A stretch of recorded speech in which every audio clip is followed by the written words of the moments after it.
Everything I spit rare, we sounded that great area podcast. They talk about hip hop all the way in the UK, so they gon' get props. Ooh, let me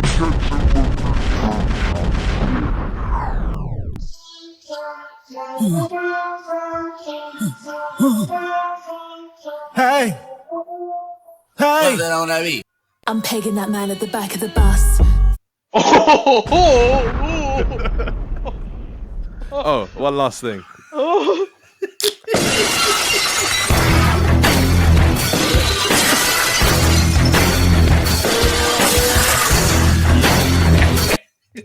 For those that know, that's Stone Cold Steve Austin. I just chugged like half a beer. You're going to make me want to start a wrestling podcast with stuff like that. Jesus. Oh, God, that was a throwback. Okay, well, 2024 Grey Area Awards, the only awards that matter, of course. If it's your first time listening, we're basically just going to celebrate some of our favourite tracks, albums, artists of the year. We'll go through the different categories very soon. We'll then wrap things up by remembering some people that we've lost over this calendar year. We're going to talk about some of the biggest and the best moments as well, and our entrance to the Hall of Fame too. So we've got, I believe it's 7 categories again this year. We've kept it fairly lean compared to some of the earlier awards. So we're going to start strong with Best Album of the Year. We'll then go for Best Beat, then Best Producer, Best New Artist, Best Song, Best Feature, and then finish strong again with Best Rapper of 2024. I also want to just note, this is the 3rd annual Grey Area Awards. Motherfuckers ain't hyping up for that. We've been going for a long time with this shit. I would suggest you go back and listen to the first one. The first one's definitely the most wild one. We got a lot more tame as the years went on and the pandemic eased off. Did we do one in 2021? Yeah. 2021, 2022, 2023. This is the 4th. Oh shit, I can't even count. Shout out to dyslexia one time. It's calculator. Oh, nice. Yeah, 4th. So, we haven't got cameras on and all that, but Theo's in the usual suit as well for the special occasion. Matching tie and shades. Yeah. It's a special occasion. So everyone's got a drink in hand. Well, people that can drink. Yeah. Okay, let's just get straight in. Like I say, we always start strong. So the first category is Best Album. I'm going to go through from 5 to 1 for each of these categories as well. Basically, we all pick our top 5s and then we do a sort of aggregate to make sure that we've got a collective top 5. So at number 5, we've got J. Cole, Might Delete Later. Number 4, we've got Carr, The Thief Next to Jesus. Number 3 is Matt Homie, Rich Ass Haitian. Number 3 is Tyler, the Creator, Chromacopia. And number 1 is Kendrick Lamar, GNX. Now, we spoke about Kendrick at length, as well as Tyler fairly recently. So I would say to the listeners, go back to those episodes to hear our thoughts more extensively. We will maybe just cover them briefly soon, but I feel like we should start at the bottom here because we've got an outlier. We've got Neil's number 1 pick that's made it into the top 5. J. Cole Might Delete Later. Neil, do you mind talking us through that one? That's blasphemous, by the way. Number 5, but we'll get onto that. So,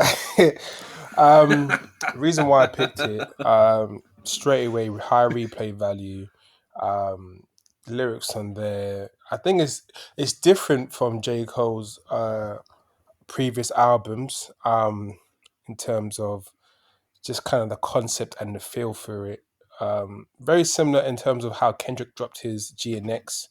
We all know we're all waiting for the off season, and amidst the whole beef between Drake and Kendrick, he drops this Might Delete Later, and it's just an amazing kind of compilation of just bars. He gives you just his authentic self. He gives you a feature with Cameron. That's crazy because he was featured in the last album, but not so much on the verse. He gives you a barring song with Absol and Daylight, and that was just crazy. Like, I'm just counting all the gems and just all the entendres, and it's just nuts. He's got hit songs on there. Another great song that's a massive gem, the song with Central C. Wow. What kind of collaboration that was? That was amazing. Like, how many UK artists can do a collaboration with such a major US artist, and it sounds just so genuine rather than forced. So big up for that one as well. The overall, the album's crazy. Hunting Wabbits, um, Crocodile Tears. There's just for me, there's no skips, and I've been playing it non-stop, and I'm just like, this is actually really, really, really good. Um, and this is not even his official like album that we've all been waiting for, so it just makes me more excited for the album. I think amongst all the controversy, he's still the top spitter for me, and yeah, I hope everyone enjoyed it as much as I did. So yeah. Did anyone else have it anywhere near their top 5? Nah, it didn't even enter my top 10. But I No, hear what it Neil's saying though. wasn't. It was a good project, but it got lost in the shuffle of a lot of what was going on last year for me. Fair, And then fair. once I came out of that moment, I didn't even want to go back to it because I felt it was beef adjacent, even though some tracks were deleted off of there. You know what I mean? Like Fair. it got lost in the shuffle for me. I don't know about you guys.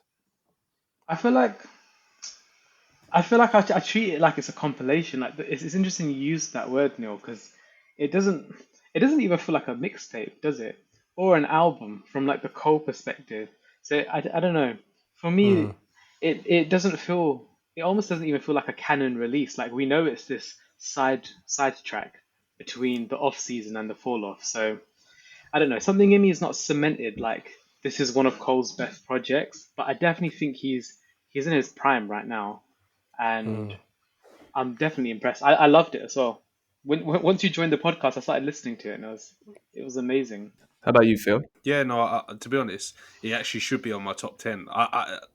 For me, I guess it's just not been in my rotation again lately, but when you listen to it top to bottom, you can't fault that project whatsoever. Yeah, Like the song you're talking about with Daylight yeah, and Absol, is it Pie? That song is incredible. Like, and he kills that last verse. That last verse is unbelievable. Some of the best bars I've heard J. Cole ever spit, and it's just like high level, literally from top to finish, and you can't fault it. So yeah, no, I'm actually quite happy that it's in the top 5 because it yeah, does deserve a shout out. I think it has just been diluted because of the beef. The beef kind of took over. If he dropped it another time, I reckon we'll be talking about it much more in the higher praise. But because it happened all in the midst of the beef, and then obviously had to delete the track that came yeah. off afterwards, I think everyone forgets about it and it's just pushed aside. If that never happened, then we're talking about it like with one of the best albums this year. So I'm glad it's actually on there because it's just recognizing how great the body of work that J. Cole was putting in, because the bars are just high level. Fair enough. I Fair can't fault enough. it at all.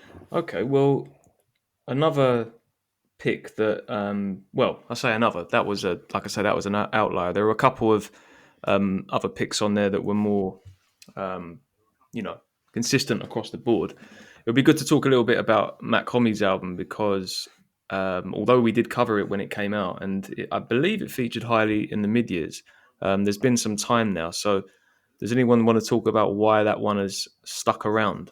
And did anyone have it number one? So I haven't got it up Yeah, in front Theo of had me. it number 1. Theo had it number one. Theo, talk Yeah, us about I had it about number that one. because that's I had number 1. yeah. Yeah, I just think the project's phenomenal. It's just incredible. It's just like such a nice, like sort of different body of work, and the way he is just. I don't know, the way he's like sort of spitting across the whole album. I just love it, and I was really trying. I listened to all the albums to try and stack them against it, and the fact that I still got that replay value that can still listen to it and go from top to bottom, and just it's the feeling it gives me. Like it gives me a real sort of feeling. You get that cultural aspect of like what it's like to be a Haitian and just what's going on in that country and what he's had to do coming from Haiti to then go to obviously to New York and find his way. I just think it's an incredible body of work. So it was my number 1 album. I can't speak highly enough of it. Yeah, and if you want to talk about modern rap, I think that Matt Commy's project does enough to show you what modern rap is all about. Like, there's that one track that I didn't quite like in the beginning, but now I like it quite a lot. I don't even remember the name of the track, but it's the one with The it's the title one with track, Kate right? Tronada. Yeah. Mm. Yeah, Yeah, that yeah. song is absolutely crazy, and the way he's rapping on there is fantastic. So I think for me, Matt Comey got to where he got to in my list at number 4, just because of the fact that this album's a really good representation of the modern rap scene for me, and a great attempt at merging all the styles that we have, so like more modern beats and then like old boom bap stuff. Yeah, I really enjoyed this project. Yeah, this one for me, Matt Comey, this, in my opinion, over a body of work, was the highest level of rapping I heard all year. That second verse on, forgive me if I'm pronouncing it wrong, if it's Sonye or Sonjay, that's, to me, that's like, if we're talking technical ability, I ain't heard rapping better than that this year. That it's crazy what he does with his bars, and he's saying something too, and he's speaking in different languages, and he can sing, and he can make a summer record. You know, so for me, it had nearly everything, that album. It didn't quite hit the top spot, but maybe there's a bit of like personal preference getting in there with some of the other ones we're about to talk about. But yeah, for me, Matt Cottony's on a very, very high tier when it comes to his technical ability and just like I say, melodies and things like that as well. So I'm glad it sort of stood the test of time. And the good thing about Matt Comey is we know we're not going to be waiting a long time for another project. You know, this time next year we'll be talking about another Matt Comey project that's come out. Like, he's prolific with the drops. It's like every year, if not every few months at sometimes. So Defo, but I feel like I've been waiting since Pray for Paris for a project like this one from him that just, you reckon? it hits like top to bottom. Yeah. Pray for Haiti, you mean? Yeah, I was going to say Pray, that. yeah, but I pray just for let him Haiti. rock with Pray that. for Haiti. Yeah. I The think Prosecco hitting. I think Matt Comey's going to continue doing what he does best, which is rapping, and he seems to treat it like a job, as if he shows up not every day. He shows up on a regular basis and puts in a shift, and what we get out of it is all these albums, as opposed to just like random singles and features. It's like proper, well thought out work. And he continues to work with one of the best producers in the game. Sorry, Slipping Conductor. out, is it? The breast producers. Yeah. That's the rum hitting. Him and Conductor are a good duo, but I was also thinking about that him and Rock Marcy track as well. It's crazy Oh, the yeah, way they're yeah, going the back and forth on that. Yeah. Yeah, very high level. Any other thoughts on that one, or should we talk about the other pick that sort of? I think we should came in talk about this car thing, because I haven't listened to it, and you and Kieran rate it so highly that makes me feel like really bad for not listening to it. Yeah, I mean, Kieran, I'll let you talk in case I go off on. This is our number 3. Yes, our collective number 3, but me and you had it number 1, didn't we? I just, do you know, it was, since it dropped as well, there was something in me that was like, I need to just sit with this because it's so layered, and the music that Car makes as well isn't an instant grab, but Yeah. the way this one started growing on me, and like I'm starting to peep all of the different sounds and textures, and like I think just play the first track and like read the lyrics, or just sit and actually try and listen to what's being said, and it's crazy. Like I feel like I'm starting a gangster film from like the 90s or something, and he's like painting different scenes of like different characters or like different scenarios that happen. It's actually incredible. And I think in some ways I'm slightly skewed because I feel like, oh, it's his last release that we'll ever get. So there's this thing where it's like I also want to appreciate this last moment that I can for him as well. But I don't think that that's wrong, because I think that the art that Card does is very it's like, I don't want to say it's like ahead of the pack, but it's separate from the pack completely. Like it reminds me of like how Tyler makes music that isn't just trying to work with modern hip hop, and it's the same with Carl. Like the way he strips the beats out, he strips the bass out, and he's almost like whisper rapping. But it just, the art is just there for me, and I love layered music, kind of like Kendrick to Pimp a Butterfly, where it's like you have to unpack what's going on to really get it, and sometimes you might never get it, but those little bars that finally click in future listens, a few years down the line, it's like, oh yeah, wow, that's what he was saying. I just think that's amazing. It's so For me, the layered. title, you know, like obviously you're not meant to judge an album by its cover, quite literally, but even the title is quite a strong title. Because if you think about the story of Jesus and what happened to him when he got crucified, all that kind of stuff, no one ever talks about the thief that was next to him, right? As in, even though that person was not important in that degree, but you know, someone who went through something terrible at the same time as one of the goats, or you know what I mean, was prominent in that time. No one talks about the thief next to Jesus. So even I didn't even know the title of this album, but now I know it's kind of got me wanting to listen to it just based off the title alone, because it's like, what is he trying to allude to with that title? Was he saying he's one of the goats? He's on that Mount Rushmore, but like no one mentions him because he's just, you know, that person next to the prominent person, if that makes sense. Well, I think and Kieran, you summed it up really well. I think Carr is not someone that he doesn't make music that will grab you straight away, and he also doesn't make music that's just palatable to the masses. So there'll be people that listen to him, and it just won't be for them. And I would understand that. It's an album it didn't connect with me straight away, like all of his projects really, and then obviously his passing away drew me back to it. And even then, I was still like, oh yeah, it's another solid project. And then it was literally after we recorded the last episode, there was a couple albums I wanted to go back to. This was one of them. And you know when something just clicks and you're like, wow. And then I've probably listened to it every day since then. And it's one of those projects where it is so layered that it's got me, it's almost like I'm back at uni. I'm reading up on stuff. And like, for instance, that title, I think the album is kind of like a lot of his music is about faith and how he struggles to remain faithful, as in like not in terms of a relationship, but I mean like religiously and spiritually. From what I read about the thieves next to Jesus, is one of them is kind of portrayed as the bad thief and the other one's the good thief. So one of them is like, I think they basically, they say to Jesus, oh, can't, by the way, I'm like really, really badly paraphrasing the Bible here. I've never read the Bible before, but what I understand Let me give you the cliff is notes of the Bible. God makes the whole world, then he starts fucking with the people that are on it. He continues to fuck with those people, and then all of a sudden, right, he sends his son down there. He's like, yo, go fix this shit. And then God's like, yeah, he's fixing that shit. And the people that he fucked over, like, fuck this guy, right? So then they get him the fuck out of here. And then he continues to tell us a cute little story about what will happen when he comes to take the world back. Now, that last bit, when he comes to take the world back, that shit is crazy. I'm talking 7-headed horses, men with the head of lions. Bro, it's nuts. So that's the Bible. Continue with your now story. No, from what I understand is that was a really good summary. Hang on.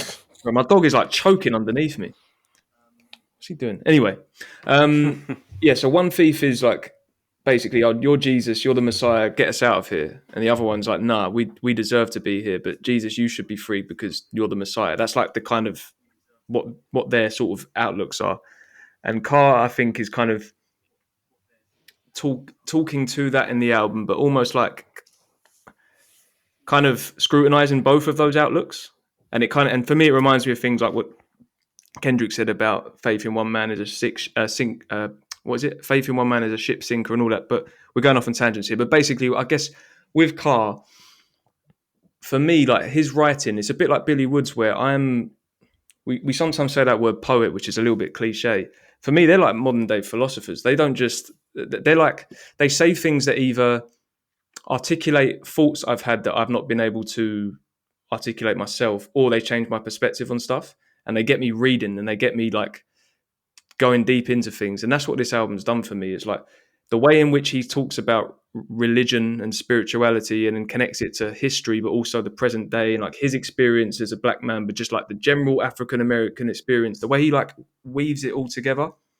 It makes Kendrick look cookie cutter. It's incredible. But again, going back to what I first said, it's not going to be for everyone. It's not palatable by any means mainstream music, and it kind of links back to that conversation I think we had last week about like, well, if it doesn't have replay value, or if it's not necessarily going to make you rap or sing, is it good music and that? But for me, it's incredible art, and it's really sad that it's his last project, but it's also like, you know, incredible to listen to, and I'm glad we got it. So yeah, that's why it got to the top for me.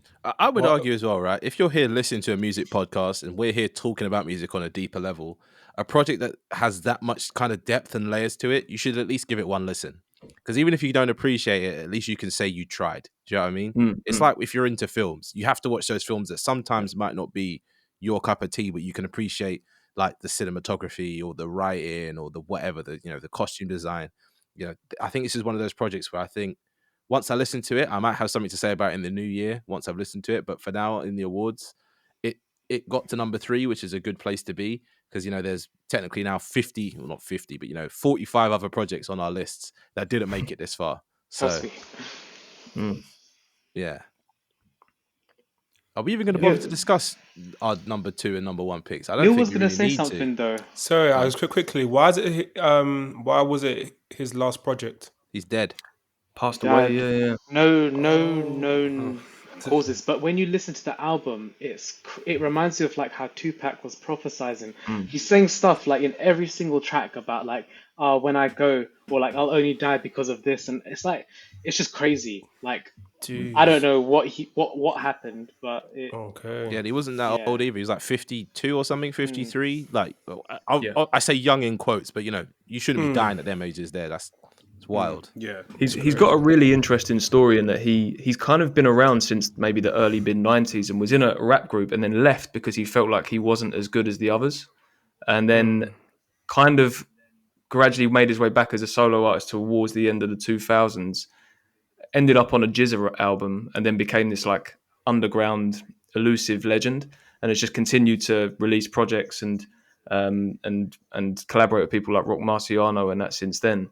But he's also was a firefighter, so he had a day job, and then his money went into his music, and he did it his own way, and that's why I think it's remained the way it has, because he's never needed to, answer to a label or anything like that. He's just literally done what he wanted. He did what he wanted to do with his music. I think that highlights something, though, that a lot of people probably won't realize, especially if they're young, that if you really love music, you'll do whatever you have to do to keep making that music. You know what I'm saying? It doesn't have to be your full-time thing, but you can end up with global appeal or fans around the world, but you still might have to work a little day job, but you're still doing the thing that you love. And I think there's a message in that, if you truly love something, you'll do everything you can to spend as much time doing it as possible, rather than completely give up and go, oh, well, it didn't work out. In his case, it worked out in a way that he wanted it to or willed it to. Mm-hmm. Nice. There was this amazing thing I read as well that I don't know if it was what he said or from I've been listening to so much of his music. It's like in his lyrics as well.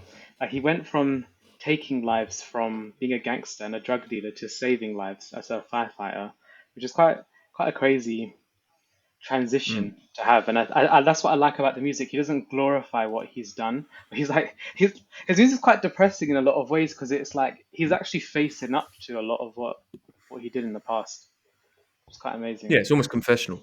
There's so much. I mean, I wouldn't even call it undertones. His music, especially in recent years, is very, very connected to religion and spirituality in that. And but like I say, it's also very there's a philosophical element to it, and you can just unpack shit. And it's Oh, for sure. He's a philosopher rapper. I don't think I've heard one like that other than like I don't know. Kendrick like tries to be like that in some ways. Yeah. Yeah, I know what you mean. It's like Kendrick is. I mean, we all know that Kendrick excels in other areas, and he's a commercial artist, so it's not going to be. I think one word to sum up Carr was uncompromised. Did it his way. So I'm glad it made the top 5, and I would advise people that that it just like to kind of dig into things and be challenged. Just give it a go, and see where you end up. Sam, you're right. Our top 2 we have spoke about a lot. Well, we actually, literally in spent recent- 2 hours talking about it last episode. So if you're listening to this and you haven't listened to the last episode, what the fuck are you doing? You should be listening to that one because like we drop every 2 weeks, whatever. But yeah, Kendrick Lamar GNX. I see everyone did the conservative thing of putting it at number 2. Literally across the Everyone board, did. it's number 2. Everyone agreed that it's not number 1 because it's just come out. It can't be number 1 because It's we've got other stuff ridiculous, that we've man. enjoyed. But you just slip it down to number 2 and it will be okay. So I'm We pretty all sure. tried making it a number 2, but it just ended up being number 1. It's mad. Yeah, I mean, to be That was honest, the point I wanted to raise, though. I think that's the first time ever our collective number 1 wasn't someone's number 1. it was mine. Oh. Oh no! Oh, sorry. Yours No, is yeah, quite I switched it Macopia. around yesterday. It was number 1 yesterday, but I Yeah. felt wrong because I'm like, this literally came out 2 weeks ago. Same. But obviously, anyone who's listened to this has definitely listened to GNX by now. And if you haven't, go listen to GNX. It is crazy. I guess the one thing sorry, Theo, go ahead. Yeah. No, I was just going to say it gets better. I put it as number 2, but I almost chop and changed and put it number 1. for real, that keeps for getting real. better every single It's a flipping perfect listen. album. For I sure. can't even From my stop. It is perspective. actually just it is getting better and better. Like the tracks are actually phenomenal. I'm like, I was listening to it on the way to Norfolk. I'm like, this album, whatever you want to call it, I don't even care if we call it an album, mixtape, whatever. Now the project is just phenomenal. I can't stop Question. listening to it. So, you guys were saying with the My Daily Later, because it came out during the mix of the beats, it kind of got lost with everything. Is this album, GNX album, so good because it happened at the end of the beef of a victory? I can't speak about a world where the beef doesn't exist and this God, project that's a good exists. question, All I you can know. tell you is the current reality I live in. Kendrick won the beef and then he released this. That's what Yeah. I know. Do And you know what I it's mean? a I can't gas. speak about that universe because I'm Yeah, not yeah, in yeah. it. Yeah. And I think in It's, that it's universe, Kendrick doesn't even drop GNX. I think he doesn't drop anything if he doesn't do the beef. Yeah. context is important though. Oh, it's true because yeah, because this is a victory lap. Let's Yeah. keep it real. The whole album's a Yeah. victory lap. It's true. We might not even get it if our beef doesn't happen. We don't True, get this yeah. album. I mean, Cole has been in the front of my mind though, especially with the mixtapes coming back on streaming. I have been listening to those, Sure. even though I was listening to them literally like 2-3 months ago, just because I was like, "What are them mixtapes saying?" I hadn't heard them in a hot minute. Put them on, I was like, "Yeah, they still bang." So I the want to fact they're on hear streaming, the they're forever unreleased bang. songs and the Oh, the 10 bonus that's what I songs. want to Yeah, listen I to. know. is that what we need to do to Yeah, get I that? really You have want to hear get that those. thing, that add-on thing that he's got on his website. Or is that not where they I'm are? not too sure how to get it. All I know is on the Yeah, the album, the re-release. That's a shame. But yeah, so basically Kendrick's project, I want to say unfortunately is number one, but realistically, if we look back on the year, there's nothing else that's given us this level of hype. So on hype alone, it's up there, and on quality as well, it's up there. And time as well. Hmm. I feel like if it's got released, I don't know, a lot earlier, we might have time to like really sit with it. We ain't really had time to sit with it It's long true. enough. It's true. A Yeah. couple of things I wanted to just pick up on there was one, I'm glad that we're just kind of saying, well, the word album's being used, but also we're kind of like just saying whatever it is. Because to me, like, what is a mixtape anymore? For how long? Like mixtapes, the line's so blurred. I think that it's a project, isn't it? So there's all this, the talk about is it an album, is it a mixtape? For me is like just enjoy the music, man. It's a project, you know.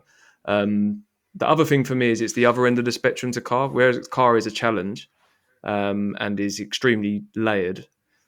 Kendrick's has depth to it as well, but it's fun. Do you know what I mean? It's just a fun listen for me that I can just listen to back. I can play it in various settings. It's like if we're talking about a favorite album of the year, that's probably that's top. Again, it's top two for me. It's top two at least. So there was one other thing I wanted to say as well, actually, but it was regarding Tyler because I think there is a talking point. Sam, you've got Tyler number one, but I remember when we listened to it, and even when we spoke about the album, you weren't sure on some things. So how has it ended up at number one for you? I mean, if I'm being honest, from a musical perspective, it is a great album. It's arguably the best album we on this list, right? Because it's one of the few albums that the person who's rapping on it has produced all, if not most, of the tracks on there, and is on every track. You know what I mean? As in, it's one of those ones where the creative effort that goes into making Chromacopia is up there, but it's still, the problem for me is the fact that the character doesn't seem to exist in this world for me. Like I don't see that Chroma character or whatever the fuck it's called existing in the universe that this album creates. And I don't know. There's parts of the album that irk me, but I really enjoy listening to it. And okay, I'll be honest, it's probably just like the first 8 songs that I like listening to the most. But even those 8 songs, they're fantastic. So that's what it is for me. And as well as creating a moment in America, Sticky is getting played by every marching band around the whole of America. And that's exactly what Tyler made it for. And I think that deserves some recognition. So that's why it's my number one. I like albums that actually touch the people. I started realizing, sometimes like even if it's just the first 8 tracks, if they just hit like the Doechii album, it's like it falls off, right? But we know she released a monster with that album this year. It's such a good album because of those first 8 or whatever. Yeah, and it's not every album that's your favorite album for the year is a top to bottom playthrough. I feel like the rest of my list, it's a mix of top to bottom playthroughs or like songs that if we were to weight them are really, really good, and then songs that are actually just rubbish. Like my top 10 is a bit hit and miss for like what albums are, but for me, Tyler definitely had to be up there as well. I think it would be wrong if I was going to his tour and I didn't have his album as my number one. Yeah, I know what you mean. I think it's a solid top 5. I mean, I think just quickly before we move on to the next category, we've all got some picks that didn't make the top 5. For me, there's only one. It was Bashi's album, Being Poor is Expensive. I thought that was the best project to come out of the UK this year. Did anyone want to just do a little honourable mention about Gets one of or Gets' something? album is on everyone's long list, it seems, apart from Theo's, but it's on everyone's long list. So shout out Gets with another project on purpose with purpose. And for me, I'm sad that Vince Staples didn't make it because Vince Staples' album is a good album. It's a I really good enjoyed it. album. It is. It is a very really, good. very good album. I think I had Vince Staples on my list. Yeah, didn't everyone I? did. I think it was, Yeah. It was like 11 Yeah, for yeah, me. I didn't put it in. But... Yeah, it seems like everyone. Well, I say everyone. I'm seeing it there a lot, but yeah, that's it for me. Vince Staples and Gets. Anyone else? I got Oh no, we got a show. Oh, sorry, go on, Kieran. I got JPEG Mafia as well, just because for me that album it's kind of like scaring the hose. It's an experience. Every time I put it on, I have to be in the right mood. I can't lie because sometimes it grates me. But when I'm like trying to like trash or like mosh in my house or like, you know, when you're just a bit like angsty and you just you want that kind of crazy music that gives you that feeling. I think this album really does, like that rock mixture and the beats, and it's quite poppy as well. So it's a really easy listening from some perspective. Wait, you mosh in your house? Sometimes you got to do what you got to do. Right? Fair enough, man. I'm just thinking, what room would I? Man. No room is safe when you're moshing in the house, God. Sean. I'll tell you Nah. that for free. I The was, safest place is the I was just corridor. gonna add, but don't ask yeah. me why it's the corridor. It's just something about the confined area makes it feel safe. Crashing against the walls. Oh, Yeah. mine was a big mirror. God. Fuck that. Sorry, Theo, go on. No, I was just gonna add Common's album and LA Cool J's album. Mm-hmm. They deserve Come on. deserve props Yeah. as well because they're still doing it at this age, and those albums were great bodies of work. So just wanted to give them a But shout Blue out. Lips as well by Schoolboy Q. That's 100%. Blue everywhere Lips. across these lists. It lasted the whole Oh, that year. was high on my list. That was high on my list. I Yeah. never And, really connected with that project, but I understand why you guys like it. Like, it made it into my list because I enjoyed it, but it never sat with me. Like, for me, most of my picks past 5, I was just like, I listened to these projects and I enjoyed them, but they didn't connect. And there's also even Neil put it in as well. I'm surprised. Yeah, Neil's good. Yeah, to be honest, if I'm being honest, I put a lot of things in my picks, but however, only a few. I'm looking at them more objectively, so I can appreciate them and how good they were after the first or second listen. But I think the top 3 are the ones that really replayed or I've really, really enjoyed. The rest of them I'm looking at more objectively as to why they were good. Schoolboy Q did a really good job of that. There's nothing to say. I just haven't had enough time for me to really kind of connect with it on a deeper level. But I enjoyed it for when I did listen to it. So yeah, it was good. Cool. And then the only other one is Don Yeah, Toliver. just thought was Don Toliver's Don album. Toliver. was Oh, and alright. Theo. Wait, no. Theo's got one.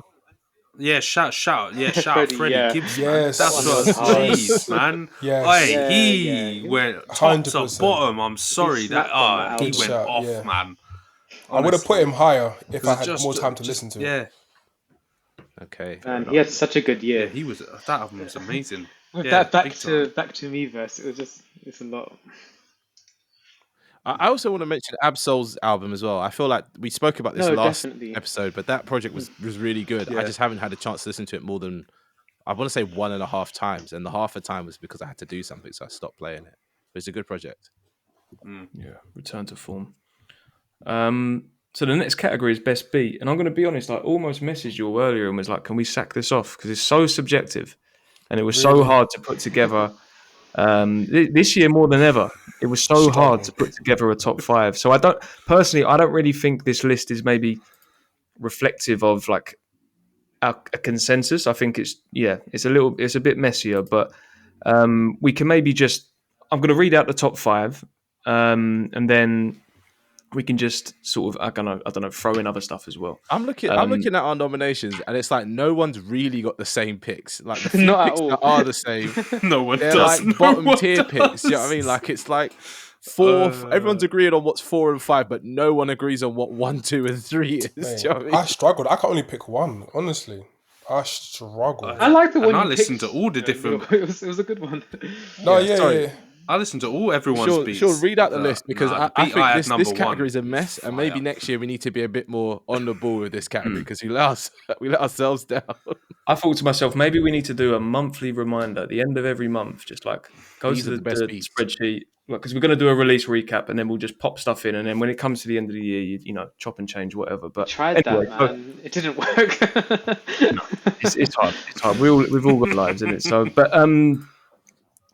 okay. So number 5. I mean, 4 and 5. I put them in there because they were two people's top picks.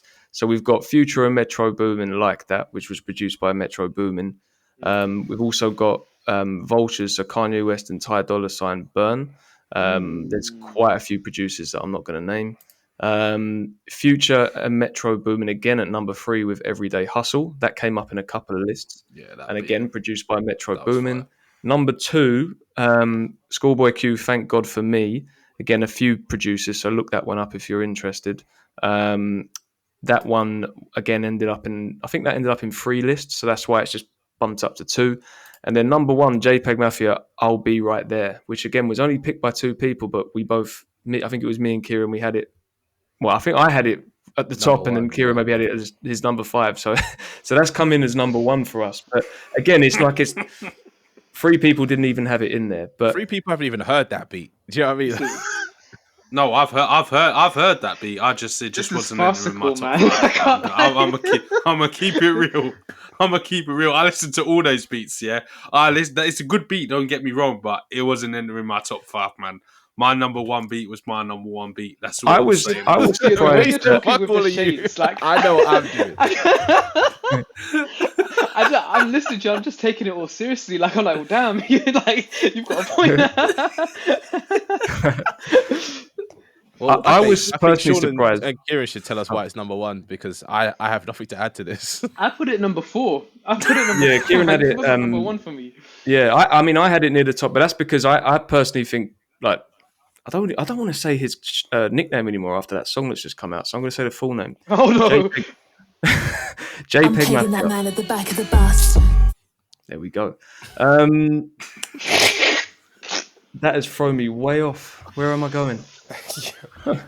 JPEG Mafia. Okay, for me, he's like one of, if not the best producer right now.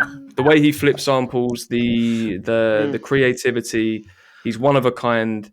That beat for me was one of the more accessible ones on there, which is why it sort of goes towards the top. I love that sample. It's almost like a dance record as well. But I wasn't expecting it to... I thought it might creep in our top 5 because I had it up there. Maybe one other person would put it there. I didn't expect it to end up topping. For me, I thought that a beat that was going to be a bit more unanimous was Corday's Saturday Mornings. I thought that was one that resonated with everyone at the time. I'm surprised that didn't make it in there. I thought that was more so for the feature as opposed to the beat. Yeah. That's what was exciting me about that track. Exactly. That's exactly it. The beat's nice, but it's not blowing me away to be like, it's one of the top beats. It was more Lil Wayne going on. Fair enough. Yeah, I just saw best beat is a weird category this year. Yeah, it is. Normally, every year we have one beat that we're all like, this is the beat of the year. But this year it seemed like no one was listening to the same projects to hear the same beats. No. But here's this though. I remember in like 2021, it was just me and Neil pushing that Nas is good beat, and it won it as well. And I swear that happened with the Herbert beat as well with Absol. It was just me and Neil. Me and Theo. Just confuse all the blacks. It's fine. There's 3 of us. Neil was like, that was me. I was waiting for him to land to see where he was going to go with this. But thank you, Sam. Neil didn't say anything about this. It was me and Theo. I feel like we're always it's just 2 people pushing the top one. It never really works out. Yeah, but I'm because we normally have the same wavelength on the beat. I'm surprised you not got Jermaine's Graduation on there. Did you not like that by the Alchemist? I used to. Wow. It's a very good beat. I want to do an honourable mention for beat of the year that I clearly forgot about when it came to time for my list. I really like the beat for Euphoria, even though it's all over the place and changes. The beat for Euphoria is fantastic. Actually, is good. Yeah. That's why I don't know what your reasoning was, Theo, but that's why I kind of picked Everyday Hustle by Metro Boomin, because although it's not like completely flipping into a new production, it builds. And there is a switch up, and then that builds as well. And I just like it. Reminded me a little bit of stuff like like Lil Wayne's "Let the Beat Build" or whatever, I can't remember the exact track name. It gave me that kind of energy. I liked that it wasn't doing a complete up switch. You know, sometimes like tracks they switch and it's like just do two different songs. Like, why are you This one was like actually building off the beat, and I appreciated that. And it's a beat that stayed with me throughout the year as well. I can see Tyler got a couple of mentions, but again, different songs. So I had Saint Chroma, Kieran had Noid. Noid is too sick. I love that one. I'm weird. I don't class Tyler's Noid productions is as beats, amazing. so I never even think of it when it comes to beats. Do you know what I mean? They feel like We need to songs. iron out, like what I don't actually know what this category is at this point. Let's be honest. Yeah, because Tyler's like cinematic, isn't he? Because when I was listening to Noid, I was like in a moment. I was like, that's why I this put is it number absolutely one. incredible. But you almost don't class it. Yeah, you almost don't class it as a beat though, because he took me on a journey. Sync with that Chroma beat. was definitely my most listened to beat of the year, but that's because I was listening to it like literally like one song on repeat. Like I just kept playing it because I couldn't get over the transition from the heavy bit that comes out back into that kind of angels above the clouds singing bit. Yeah, Oh man, it's incredible. But, yeah, I guess it counts as a beat. But yeah, I I don't know. included Yeezy Dollar Fuck Something because I just every time that track came on, I was just like screw facing. The bass on that is disgusting. Yeah, the bass on that's disgusting. It It's like gasses this me. weird sawtooth kind of hard wave. It's crazy. And then Theo had a couple Boldy Don't know James if any- tracks in there. Oh, but yeah, because does anyone even listen to that first one, Rabies? Oh my god, that wild beat's name. incredible. I'm sorry, Harry wild Fraud song is a title. monster boy. What's the song about? Oh, that song is incredible. I love it. Things about rabies. I don't know. Boldy does mention, I think it is, but just about rabies in some way. Benny goes off on the feature though. Yeah. It's a good track. It came out recently. I think it came out in October or November. I can't remember when they did that project, but yeah. That Harry beat's Fraud's incredible. always around these categories, whether it's beat or producer. I feel like we're fans of him. We do like Harry Fraud. And then Neil, you had Like That as your number one. Yeah, man, it's just got energy. It's just got a lot of energy. From the beat, the way how like I've seen when I saw Mustard play that beat at the some concert or show he was at, I was like, yo, this is sick. That's sick. Like it's crazy. And then obviously when Kendrick comes in with that energy as well, bro, it's it gets everyone amped. Everyone can sing along. Yeah, it's got quotable lines in it. The DJ can play with it and mix it in so many different ways and like bringing it or transition to other songs. Yeah, it's perfect. I think it's a really good hype anthem. Yeah, I agree. Going. I don't really care for Future's bit that much. It's more so just that kind of that beat and Kendrick's bit when it comes in. You can say that, but towards the end, when they start fade the Future out, he had a fire verse going on there. Why they cut that? Oh, really? Yeah, I can't remember. It's like Future does a verse, Kendrick comes through, does what he does, and then Future starts rapping again, and they just start fading it. I'm like, wait, what's he saying? Every time I'm leaning in closer, like I could ever hear it. Okay, yeah, I have to go back and listen to that again then. And the last, I know there's some other ones, but I just wanted to get in this one. We have to talk about a producer that some of you may not be aware of, but you'll know about soon is SJ. Jeez, come on. Yacht Rock 3. You included it!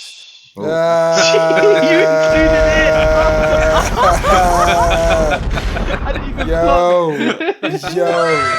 I put myself on this because I fucking popped off. Let's go. Vote for yourself. I think Let's go. I ain't gonna lie. You surprised me with some of them snippets you dropping in the chat, in the group chat. Oh, that's laziness though. Do you know what it is? I start making something like, yeah, this is good. Then I go, this is shit. And then I just delete it all. That's my problem.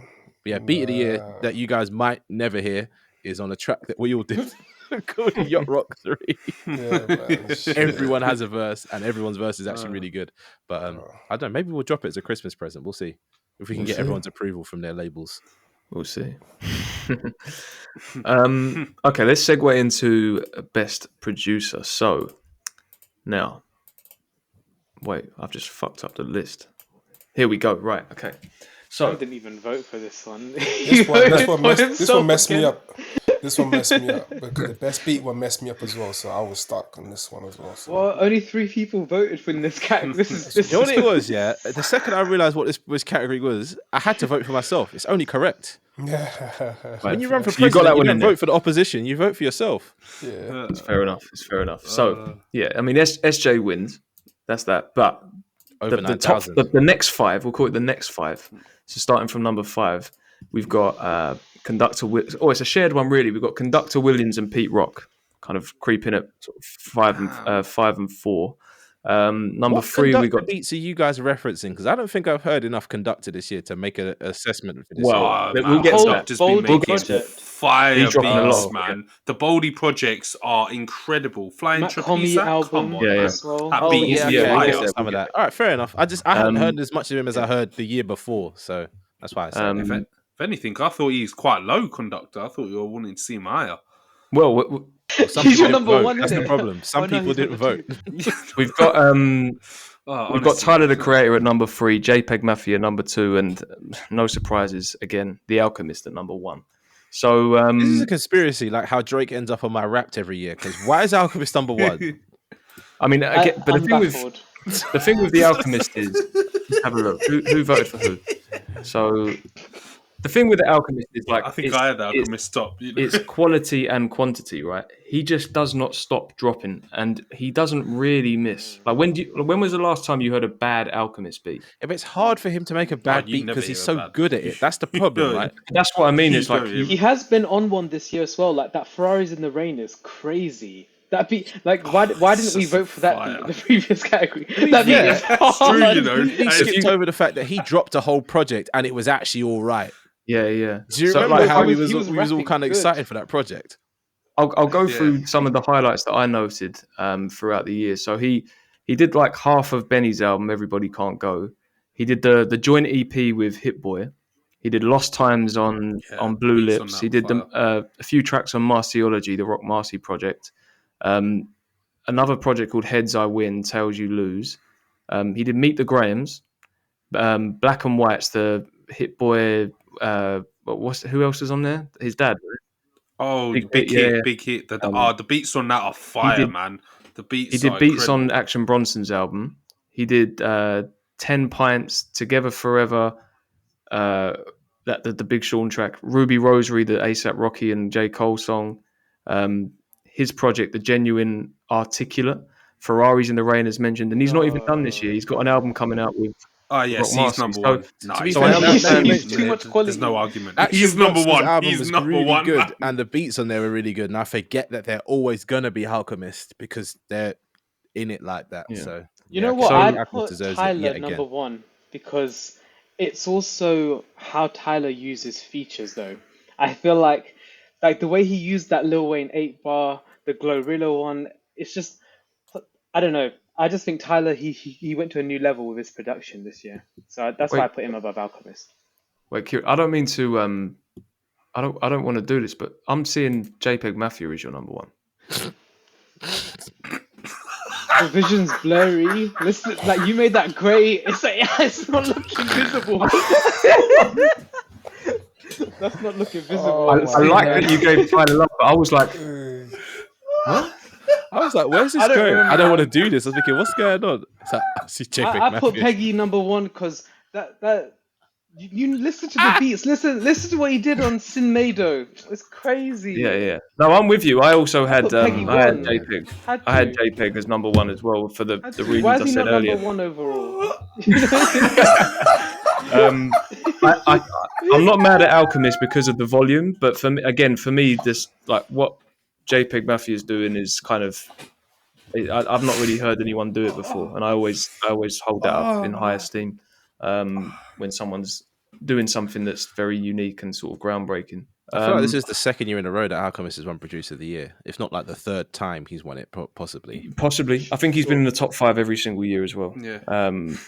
Which is a lot. Yeah, without But yeah, Conductor. I mean, I can read off a few highlights. He did right at the beginning of the year 30 freestyle with Jid. He did tracks on Slant Face Killer, the Conway album. Mellow Chip and Brick was that Stove God Cooks song that came out earlier in the year. He's got production credits on 7 Minute Drill. Quite a few credits on Rich Ass Haitian. He's got the album with Boldy across the tracks. He's got his own album, Conductor We Have a Problem Part 3. Another track called Free Shots, which dropped fairly recently. So another one where it's volume, but I think it's just not quite on the same level as Alchemist for me. Alchemist had some big moments this year as well, particularly like Meet the Grahams and stuff like that. So, yeah. But then we've also, like I said, towards the bottom, we've got Pete Rock, and so Pete Rock was down there with, I say down there, it's top 5, but with, you know what I mean, with Conductor Williams, who again, a bit like JPEG, not a lot of volume, but in terms of like one body of work, fantastic. And considering he's been in the game for 30 odd years, it's like he's been sitting on those beats for 30 years though, because they sound like they're from the 90s, but they just sound so mixed so well, and it is just top quality production as well. I wonder if a producer like Pete Rock sits down and listens to some of the old stuff he made that no one ever rapped on and goes, let me try this one again and send it out again with what I've got going on now. I'm pretty sure that's what he's doing, because like you said, some of these beats that he's done for me this year sound like remixes of his own shit. You know what I mean? Yeah. Right. I hear that. Someone else that came close was Q-Tip, very close to get in the top 5. He went crazy. Oh yeah, because what he did for On yeah, that he LL went album, mad on from the LL first Cool J's beat. album. It's like, he what went is mad. going on? He was like trying to create a whole world. It's bold vision. Yeah. It reminded me a little bit of his work on the final Tribe album as well. Definitely. Something futuristic, but also like paying homage to what came before.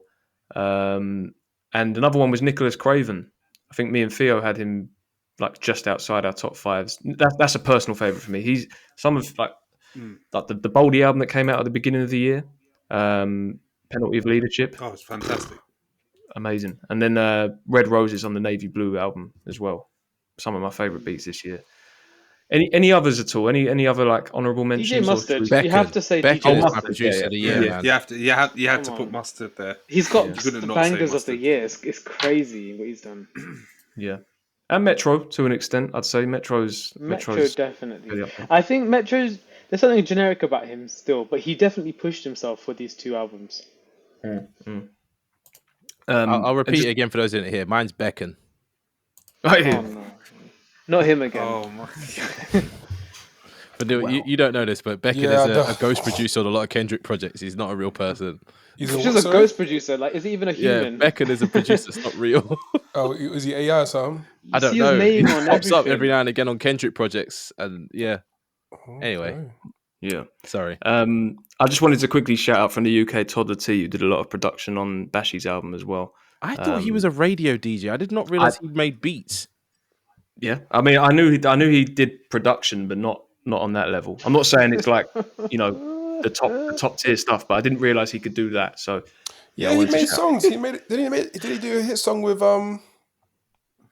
J2K?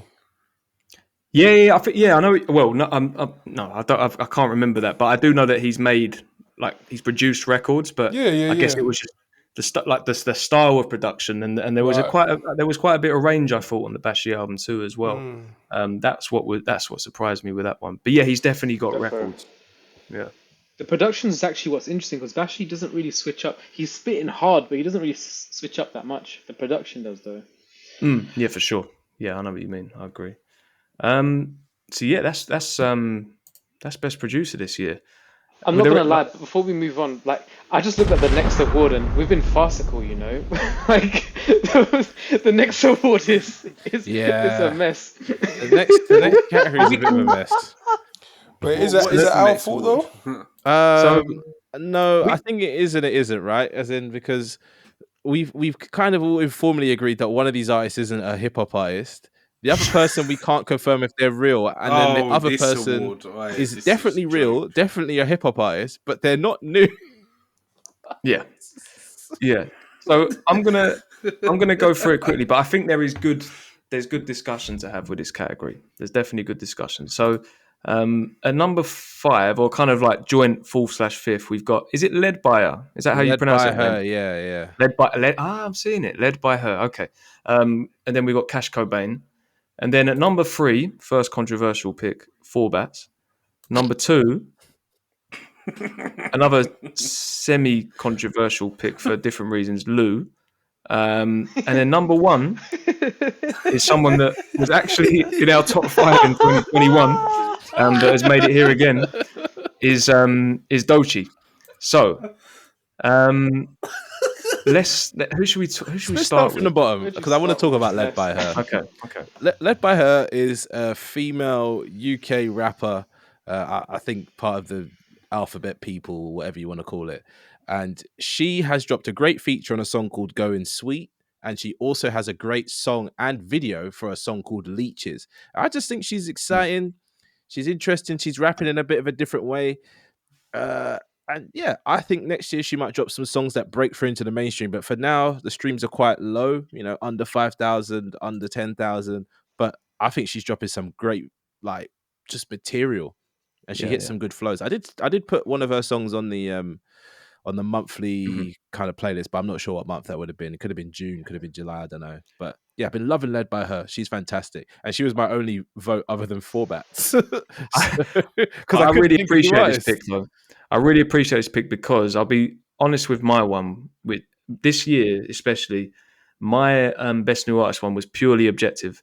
I'm being super honest. There's no sort of like new artists that has emerged this year or in like recent years where I've been like they've been in heavy rotation or like their music's connected with me. So I just kind of went for people that I thought were either doing well commercially or in terms of popularity, or that you can sit and appreciate it but be like, that's not my cup of tea. So when I heard this artist, I was like, oh, I actually like this, and I'm going to check this person out. So I'm glad that you put them in here.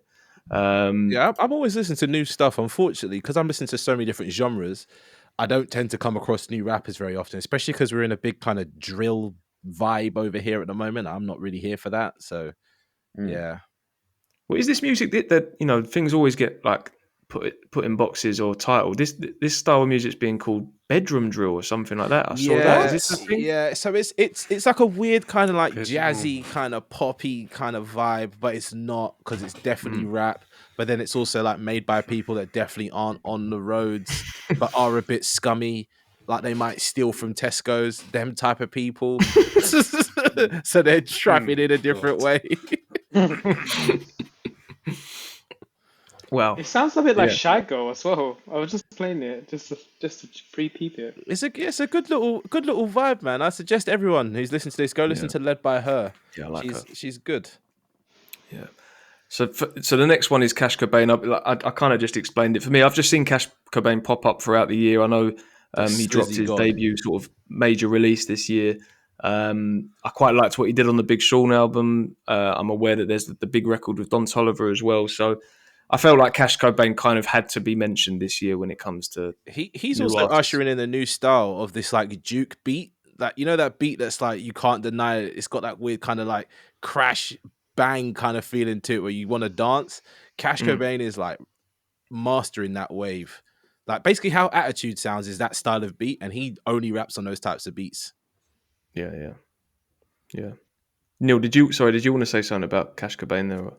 Oh no, I think I'm quite similar to you. Like, it's very objective for me because I wouldn't say I like him personally that much. I have nothing bad to say about him either.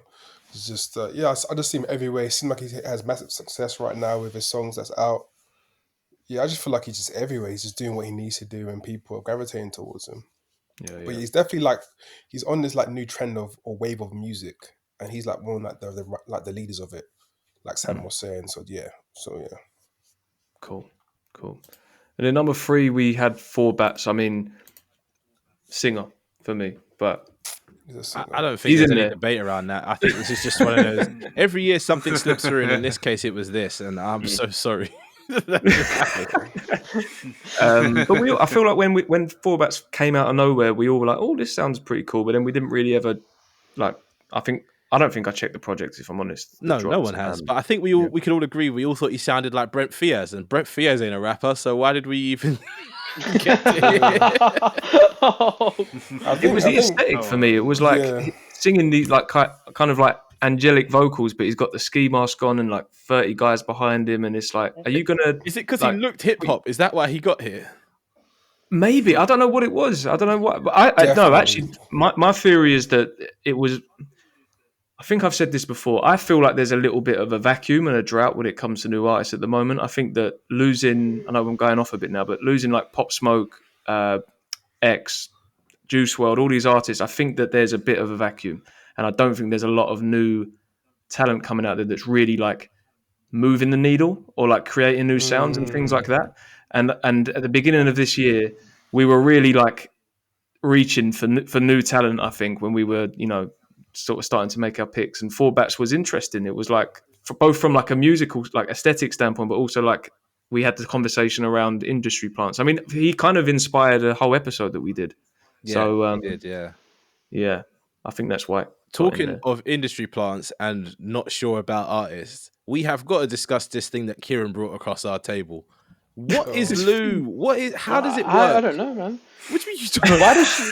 I don't know. I don't know how I even discovered her. But like, why does she have so many good features as well? Like, how is she linking? Is she just like emailing people to the point where they just give her a feature? Like, I don't know what's going on. But that track, genuinely though, like I thought Lou was it was a bit funny in it, but that Art of War one was just crazy. Like, why was that sounding like peak Wu-Tang Clan? Their features were so hard as well, man. Yeah, that was a crazy track. Regardless of whether it's a human being or not, I think they deserve to be in this year. I think it's definitely a human being because the Spotify has a picture now, like, and it's of some person who looks like they might be called Lou something, like an East Asian lady. That's what I'm thinking. Yeah, I don't know what's going on here, man. She can spit though, and like she sounds. I like how she just gravitates to some different approach as well. Yeah, it's interesting. But the fact that so far on this list, right, we've got one real artist, someone who's actually probably going to blow up, an artist that's definitely not hip hop, and someone we're not even sure if they're real. Like, this is a shambles. This is bad. This is the world, man. This is the world we live in now. Maybe there's this vacuum, we can fill it, the grey area, Oh gosh. Cloud nine. No. Oh, Neil, I think you're on mute. Maybe it's just the climate. Yeah. Maybe it's just not a time for new artists to come out. Maybe there's a lot happening in terms of the bigger celebrities and what they're doing. Yeah. So I think maybe it's just they're picking their moments and when to release or do their debut. I know what you mean. Yeah. The beef certainly monopolised the industry this year, I think. Yeah. Look, even established artists were delaying stuff. So exactly, because we had Sean, you had J. Cole, Kendrick, Gibbs. We had some big names dropping this year. We had ASAP. We had a lot of people dropping. Dolce's coming out of her stuff. There's loads of people. So to be a new artist and try and come out and stand out amongst all these people, you gotta make sure like your team's on point. Yeah. Do you know what I mean? Like you can't come out half-assed. Yeah. I know what you mean.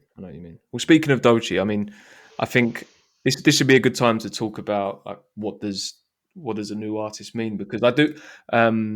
Whilst I like raised the point in the WhatsApp group earlier, I do absolutely agree that this is a major year for Doechii and arguably a breakout year. I mean, she's being tipped to possibly win the Grammy. It's like, and she's definitely on a press run at the moment that seems to be in line with that thinking. I think TDE know that. Oh, okay, we might be onto something here. But it's crazy how one big artist leaves or one big rapper leaves and they're like, oh yeah, we've had this person all along type thing. It's like, so why didn't she get the push before? Why is this label the budget's freed though? Like Kendrick's expensive, isn't he? He's doing great stuff, but I just find that quite amazing how they not wasted but pumped a lot of money to Kendrick, who clearly had no interest in any of it. Kendrick would never do half of the stuff she's doing, but she's done not SNL, but that performance thing. Is it? It's not, what's his name anymore? Shit, the dementia's kicking in, bro. What's that guy with the late night?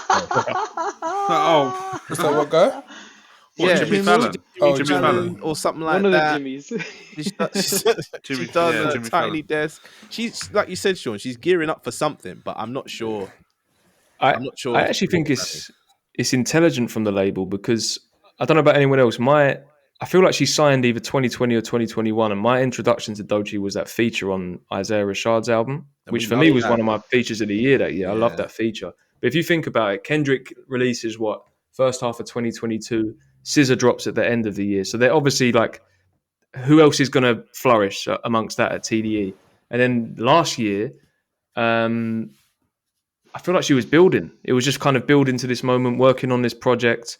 Couple things maybe didn't work out so well for TDE last year, and then this year she was ready. And I think the most impressive thing is that in a year that you've had, Schoolboy Q drop Blue Lips, which was really well received, Absol's kind of got, made a sort of somewhat return to form with his project. She's been able to thrive, and arguably she's like the name on everyone's lips at the moment out of all these artists. So whilst, like I say, although I wouldn't call her new, to many people she is new, and this definitely she's reached a new level. So I'm like torn on this pick. Neil, were you going to say something? Yeah, she's new to me. No, she's new. Yeah. So this is the thing. It's like what constitutes a new artist? Is it purely like subjective, like when you first hear them, or is it, do they have to have not done a certain number or like achieved a certain milestone in order to be considered that? I'm not sure. Something we'll figure out for next year.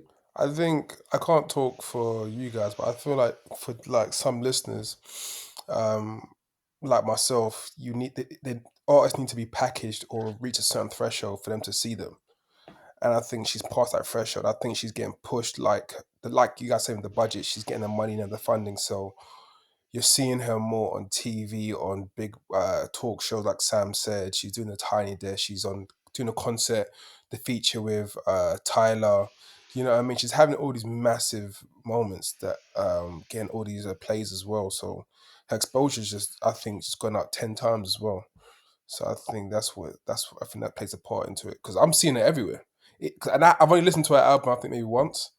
But yeah, she's still coming up on my feeds and algorithms. So she's doing something right. Or her team's paying whatever they need to pay. She's selling out venues over here as well. Like literally the week after Tyler's album dropped, I saw her doing a concert over here and it was packed. Mm-hmm. So clearly she's got a bigger fan base than we're aware of. Or maybe we're just not the target demographic. Yeah, I mean, maybe she's targeting the ladies. But I think it's to add on to the conversation we had the other day about how the ladies are killing it right now in the rap game. And she's a unique presence. She's not someone that falls in line with other rappers. She's kind of her own not boss, but her own talent. She's not following any other suit. She's doing her own thing. She has character. She seems very likable, which is refreshing, because if you look at the big female rappers, they all have that thing about them. You know what I mean? They all have like a persona, a personality, a look, and a style. And I think she has her own, which separates her from the others, but not too far where it's too far gone. I think she's a great performer as well. From what I've seen of her, she really like performs a track as opposed to just raps it. Do you know what I mean? Yeah. Like there's performing when you rap it with high energy, but she's actually like, do you know what I mean? Like it feels like she's in the song, like when she's performing. Yeah. Would you She's say a that lot she's like Kendrick, to be honest. Would I you- don't mean I that was in a thinking copycat that. way. I was thinking, would you say she's kind of like a Kendrick / Doja? Yeah. Well, I mean, she's going to be influenced by them because they were around before her. But I would say she's her own thing. I haven't seen her overtly copy them, and she feels unique enough to be her own thing. It's not like a carbon clone copy of Kendrick, because that would be hard. 100%. And Doja, I think we could agree, Doja Cat's not a rapper. She's a singer who raps every now and again. I feel like I what's don't know, similar about Yeah, Doja thank raps, you, though, Doja thank raps, you. doesn't she? She's a She singer who raps, raps every now and again. Nah, I we're think not Doja doing Cat that. is a singer. Honestly, Doja Cat is an she's amazing singer. To I me, think she's one like of the Drake. top voices at the moment. To Yeah, me, she's she's like like Drake. Drake. Yeah, She for can do sure. it all. No, she's like, yeah. Oh, You see her like a singer, when she that's raps, crazy. she She can raps, rap. man. Honestly, God, it's a gas when she raps as well. Like, Yeah. That last Next year album we'll put was Doja crazy. Cat as our best new But artist. that being said, I always Yeah. think it's a rapper as well, but people don't call her that. Scissor. SZA's a weird one, She right? can rap, Because she yeah. does rap. yeah, She's she can singing, rap as well. and I think she can rap. It's odd. It's odd. But I she's on think a she she's on a can hip hop rap. label. So what do you expect? It's a bit like Frank Ocean, that one. It's like rap singing. Frank Ocean is an odd thing as well, because it's like he's talking sometimes, then he just starts singing in the middle. He's a bit like a musical, really. I don't know what's going on with Frank Ocean. Yes. Okay, so we're over the halfway period now. We're on to best song, which, like best beat, was challenging. Was kind of challenging, but there is a sort of consensus with the top two. So, at number 5 we've got Get's Double Standards featuring Sampha. At number 4 we've got Glorilla TGIF. Number 3 we've got JPEG Mafia Sin Miedo. And then joint top we've got Tyler the Creator, Saint Chroma, and obviously Kendrick Lamar, Not Like Us. But again, say, very hard to put this together because there were so many different picks. It's so subjective. So many songs out there. I think just to quickly just get it out the way, really. I mean, in terms of Not Like Us, it's when was the last time there was a record this big? You know, No, for sure. I just clocked something. Sam's number one pick is from 2023. I can't Mind deal your with business. it. Mind your business. Because I've been listening to that all actually? this year. You get what I'm trying I to was like, say? hold on, what's going on? I've been listening to this all this year. So this is my best song of this year. Don't start shit with me. Wait. What is Sam's officially song? released. It's a hard released track. in 2024, I'll have you know. Even though it's been out since last year, so don't come for me. That's funny. Omili is my artist of the year. I don't care what you say. But if you check on streaming, because I did check before I put it there, it came out this year. Even yes, I've been listening to it since this time last year. I was listening to the song non-stop. Exactly. So yeah, I mean, I know Neil had Not Like Us as well. For me, it was like, again, this was a bit more of an objective one. I just couldn't really deny it. It's not my favorite Kendrick song of the year, and personally, I wouldn't call it the best. I had it at number 2. Oh, you had it? Yeah, you had it number 2. I think I had it number 1. Hang on, but I just said something stupid. No, I do consider it personally. Like, I do think it's the best. But I guess what I'm saying is like, it's not. There's definitely more artistic songs that Kendrick's done this year, and other artists have done. But I just feel like this one's undeniable. Like, It's the banger of the year. If we Undoubtedly. didn't have it in here, it wouldn't feel right. Even though it's definitely not the best song, it is the best song. You know what I mean? As in, yeah. What else would you pick? What song has had? It's not even about the sales at this point. Cultural impact. Yes, this. yeah, exactly. But an interesting one, was Tyler getting in there with Saint Chroma. I know we were all talking about it as an incredible intro and whatnot. Does anyone want to sort of piggyback on that point, say why they had it in their list? It's in mine because of how it starts, where it gets to, and how it finishes. It's just a fantastic transition and journey into an album. I don't know what Kieran's going to say. Sorry, go on, Kieran. No, just that.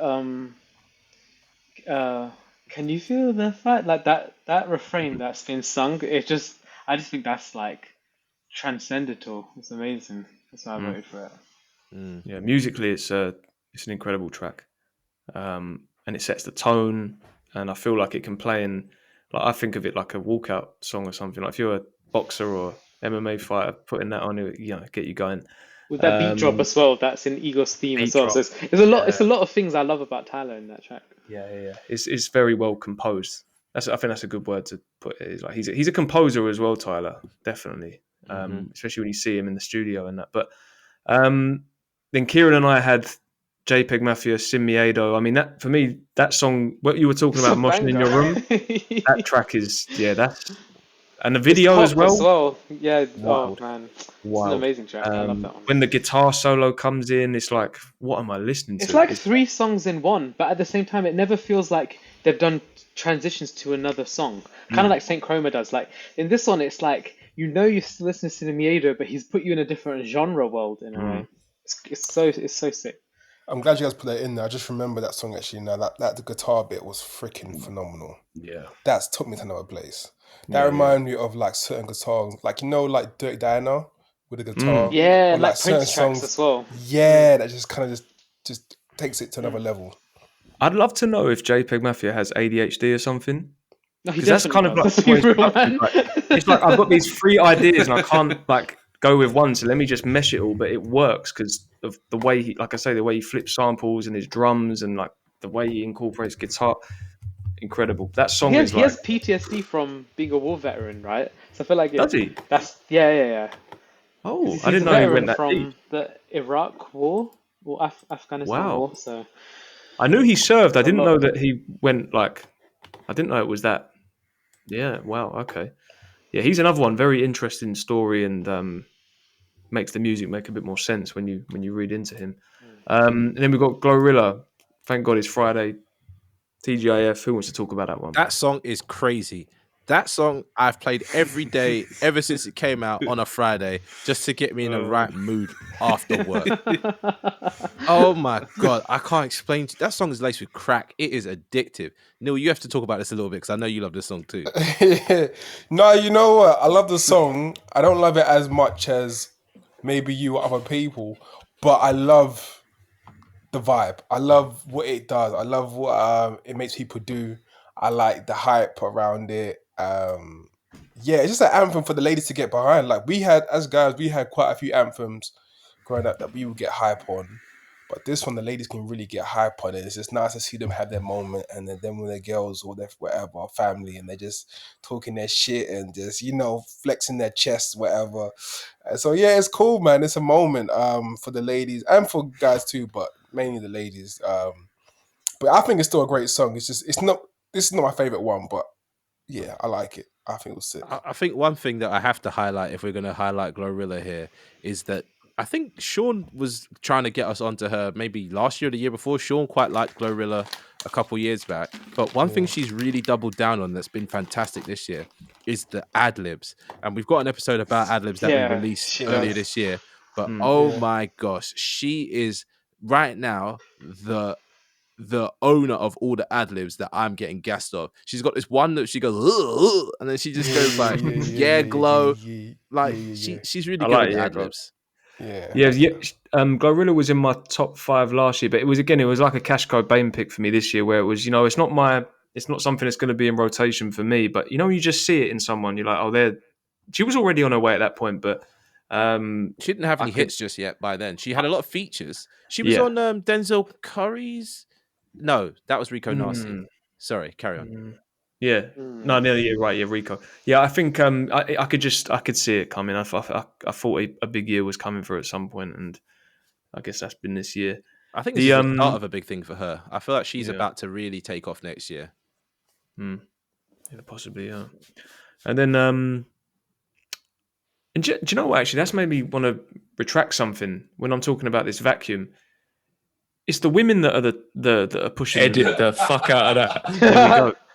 It's the women that are moving the needle now, right? Yeah, definitely. So let me not be. That's what I was saying. Ignorant.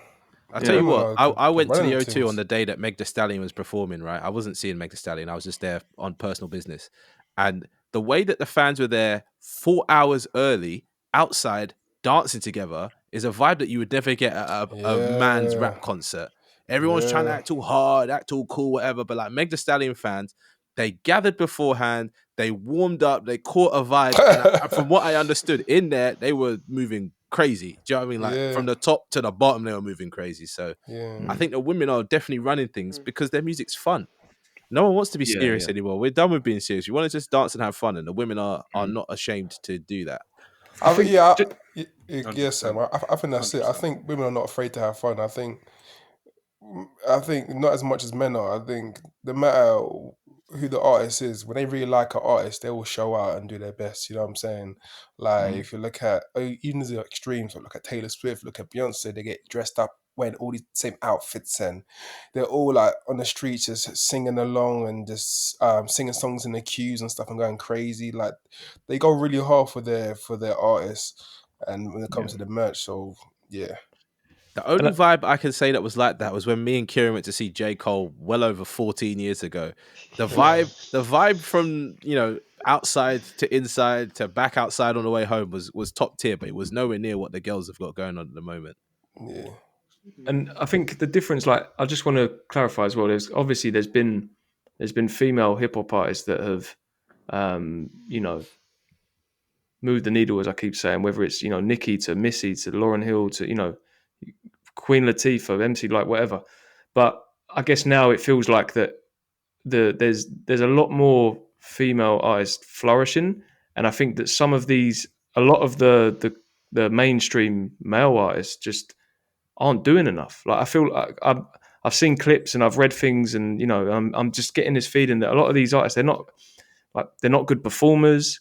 They're not pushing themselves when it comes to their art and their projects. It's quite formulaic. It's like they're trying to crack the algorithm, so they'll do their 20-track projects, very similar songs, and they'll drop the deluxe, but they're not pushing themselves or like trying new things or anything like that. Whereas, like you say, with the women, there's this sort of authentic fun and freedom that's coming from it, and it's reflective in the popularity and with the music and how it's impacting culture and whatnot. But I guess that's the difference nowadays. Is like, I don't know. Maybe I'm chatting a bit of shit, but I just feel like a lot of these, like people, like for instance, I don't want to like shit on people, but someone like Lil Baby, who 2-3 years ago was, seemed like he was on his way, and now like, what's Lil Baby doing now? But that's the songs. The songs are rubbish. He's going That's why Lil M. Baby's not popping off. He M for made M. some good songs, and then he continued to make the same song over and over and over again. That's why it never got any better. Everyone's like, I don't want to hear the same thing again. I feel like I can only name like 3 or 4 Lil Baby tracks. Like I can't, but he's got loads. We know he's dropped loads. That's 3 or 4 more than any of us could name. I can't name a single Lil Baby. Oh no! No, stop it.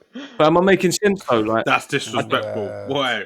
am I making sense? Like, You're am I making being harsh? perfect I just sense. feel like I'll be honest, a lot of these rappers make good songs that are hits, but then where they fail is when they tour, they don't put on a performance that people want to see again. And if you look at the people like Neil mentioned, like a Taylor Swift or Beyonce, when you go to Beyonce, you know you're getting a show. When you go to see Taylor Swift, you know you're getting a show. Like with Kendrick, and actually Little Simz a little bit as well. You're getting a show, and it's fantastic, and it goes with the album. But the rest of these rappers, I don't know where they think they're going when they just rock up on stage with a backpack and a gun tucked in their waistband and start bopping up and down the stage. Oh my! That's what they're doing though. They got a backpack full of like millions of dollars, and they're just on the stage, not even rapping without the back. They're just rapping over the track. It's boring. I'd probably say, like, objectively, someone like Travis is also like he definitely taps into something, and people Travis go is crazy. dangerous. And Travis concerts literally look dangerous. Have you seen that video where he looks like he's performing to the whole world? Like the crowd keeps going and going, and you question yourself to a point and go, "Why are they even there?" He's like 10 miles that way. It doesn't make any sense. And the other artist who I think I mentioned this earlier in the year, who is someone that I'm not into their music at all, but I get the appeal in a way. I can't really. Kanye West. No. You're not allowed to say that. Man had to say it, didn't he? Try to sneak it in there. Yeah, that was a bit sneaky. Playboy If we're Carti. going to talk about Kanye real quick, Kanye That does was put the on a one. good show. Okay. Anyway, that's that one wrapped up. If you want to hear a man rant and be off his meds, then that's a good show. Don't for you. say That's a good that. show. You That's a did good show, fantastic. yeah. You wasn't there for Fantastic. the rollout of Donda. The Donda rollout was top tier. Even Sean was locked into that. Wasn't he ranting again on Donda again? Don't worry about that. Don't worry about that. Just see it for what it is. Anyway, let's talk about something constructive. Sean. Before you do that, you made a good point with Travis Scott, because I've been for the longest worried, like said to myself, like, what is the appeal? 'Cause I just don't see it, right? Like musically. However, on the artistry side of him, like with his branding of himself, his stage presence, his shows, he puts on a freaking good show.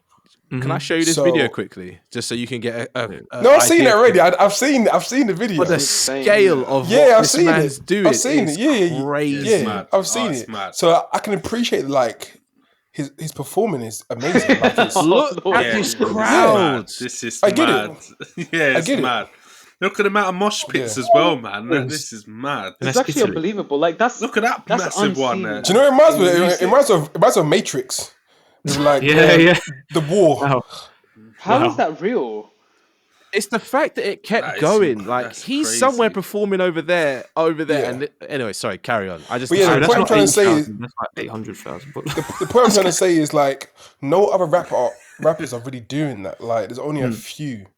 And I think like what you're saying, Sam and Sean, that's where they fail, and that's where the women excel.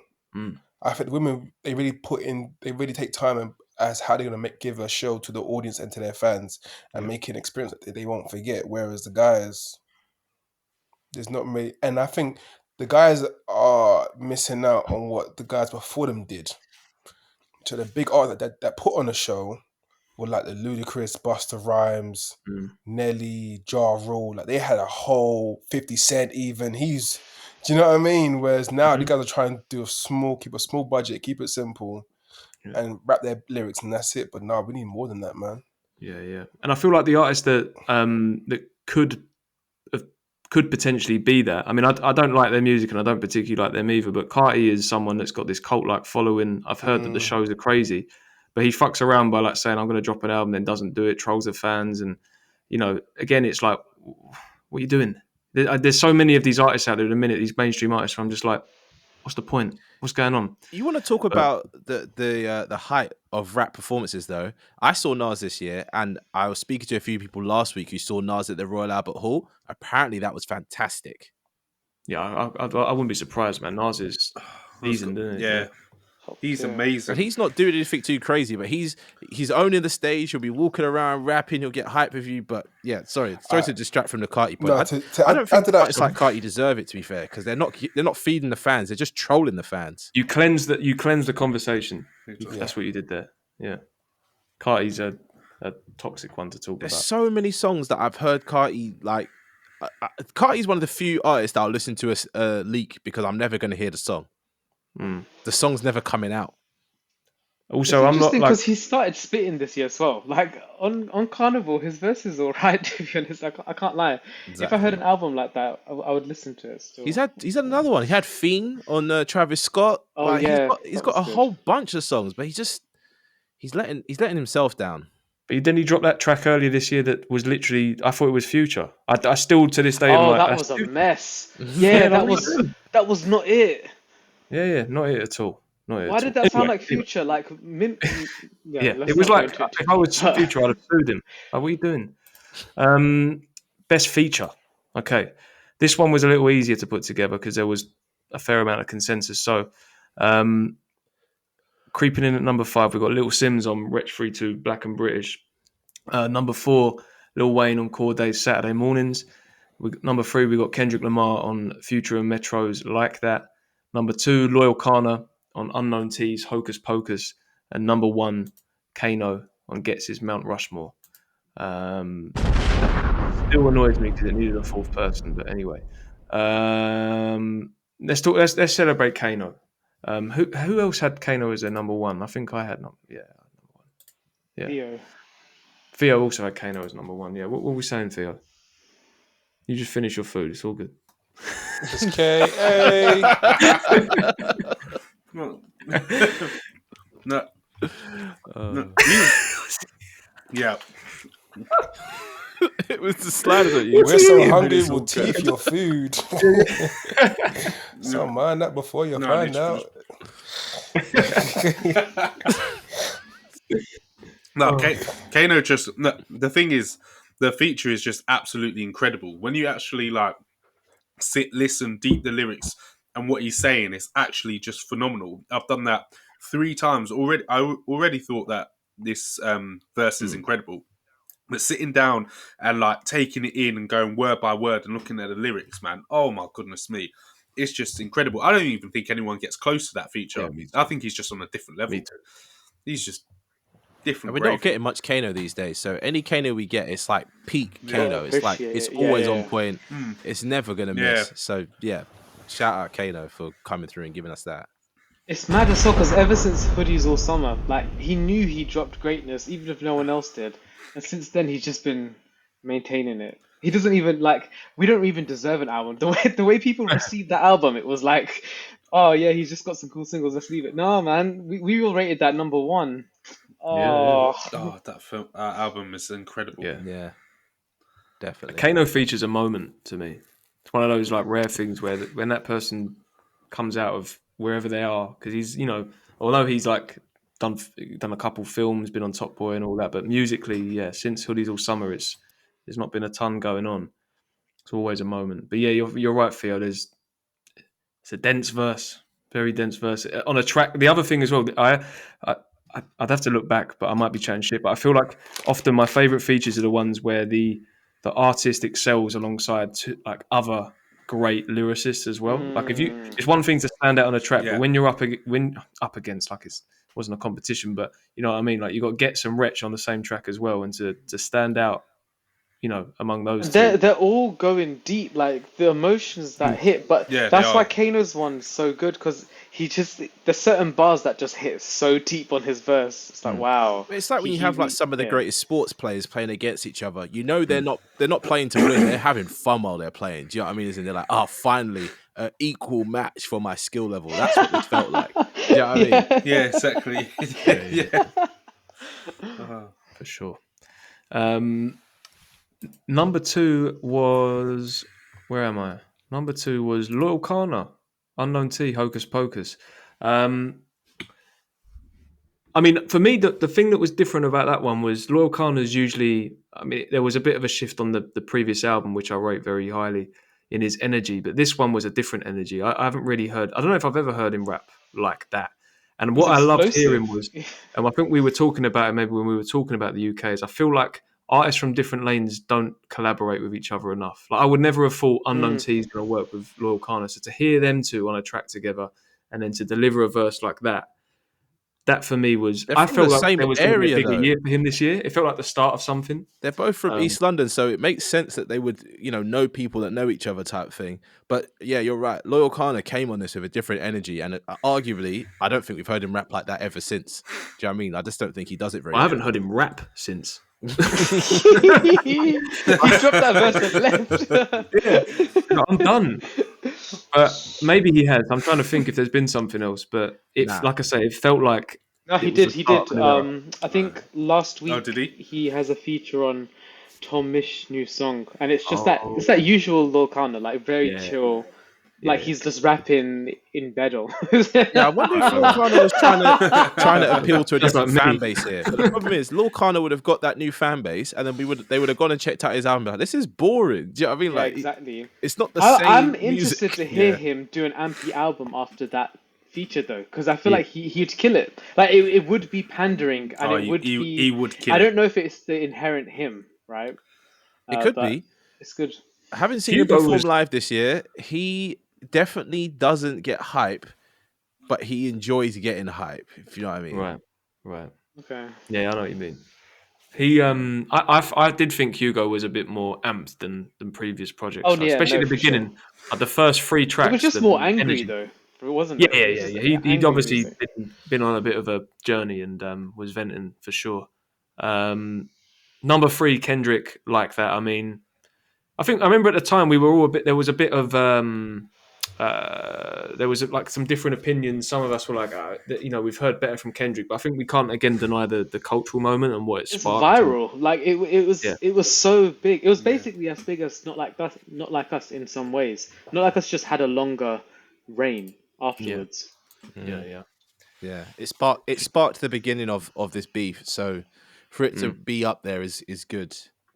Fair enough. I personally still have my withdrawals with the song, which are recorded somewhere in one of our wrap ups. But yeah, I'll stick by the fact that it should be on best feature just because of what it started, what it did. Especially because of the quotables as well. Everybody talks about the quotables on that. Feature. I think it's the sound effect too. If we'd have paid attention, Kendrick was clearly unhinged from there, where he's going, Yeah. I don't know what's been going on since 2021 with Kendrick, but he's doing some weird things. But I like it. I'm all here for it. Yeah, I'm here for it. He is, especially, bro. He really is, because I can't get over when he's turning Super Saiyan and making those weird ass noises, man. Literally, like it was in Dragon Ball Z. Hey. I'm pegging that man at the back of the bus.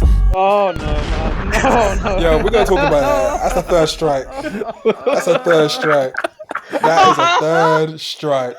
We going on the side quest. That is it is side a quest third time? strike. That is Side mission. Okay. Honestly, that is my favorite mix to do. I'm going to This do that is every time now because you foolishness. guys are expecting mustard. No, I Just can't remember like that. she's Might be pegging the that man bar at of the back the of the year, bus. you know. Bar of the year. It's the way she says, "Get on your knees and grease my feet." Come on. What are we doing?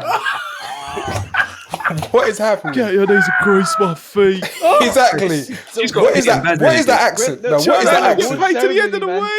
No. What is that accent? What is she saying? What is she wearing? Let's It's put it winter. together. She says We your got some dad is at the awards back of the to give bus out. popping a pill and busting a twerk or something. Come Oh, on. no. What is this? What is Do you know this? what though? How many in the history of rap, like, men have spoken like this? If you flip the script, sorry. I can only think of one. I said this, but Neil wasn't trying to hear this. I can only think Straight of up one. 3-6 Mafia are on some. She says she Right. quotes 3-6 Mafia. Yeah, but so like, but what I mean is like it's funny that when it's a woman doing it, it's like, oh my goodness, this is, it's like blowing our minds. But I think it says like a lot. Nothing I that like I it listen quite to It's I gone this think far. the issue Has is gone it's this so far. relatable. Oh, Neil, I'm with you personally. It's not my cup of tea either, but I'm just saying I've heard a lot of male artists speak this way about women. So it's like, it's fair game to me. It's not my thing. It's not. I'm not listening to this, but I'm like, you do you, you know, Nah, I ain't or gonna do lie. your I think the whatever. song. I think the song, as much as it's stupidness and we're a bit sidetracked from what we're trying to talk about here. I think the song is doing what it needs to do for me.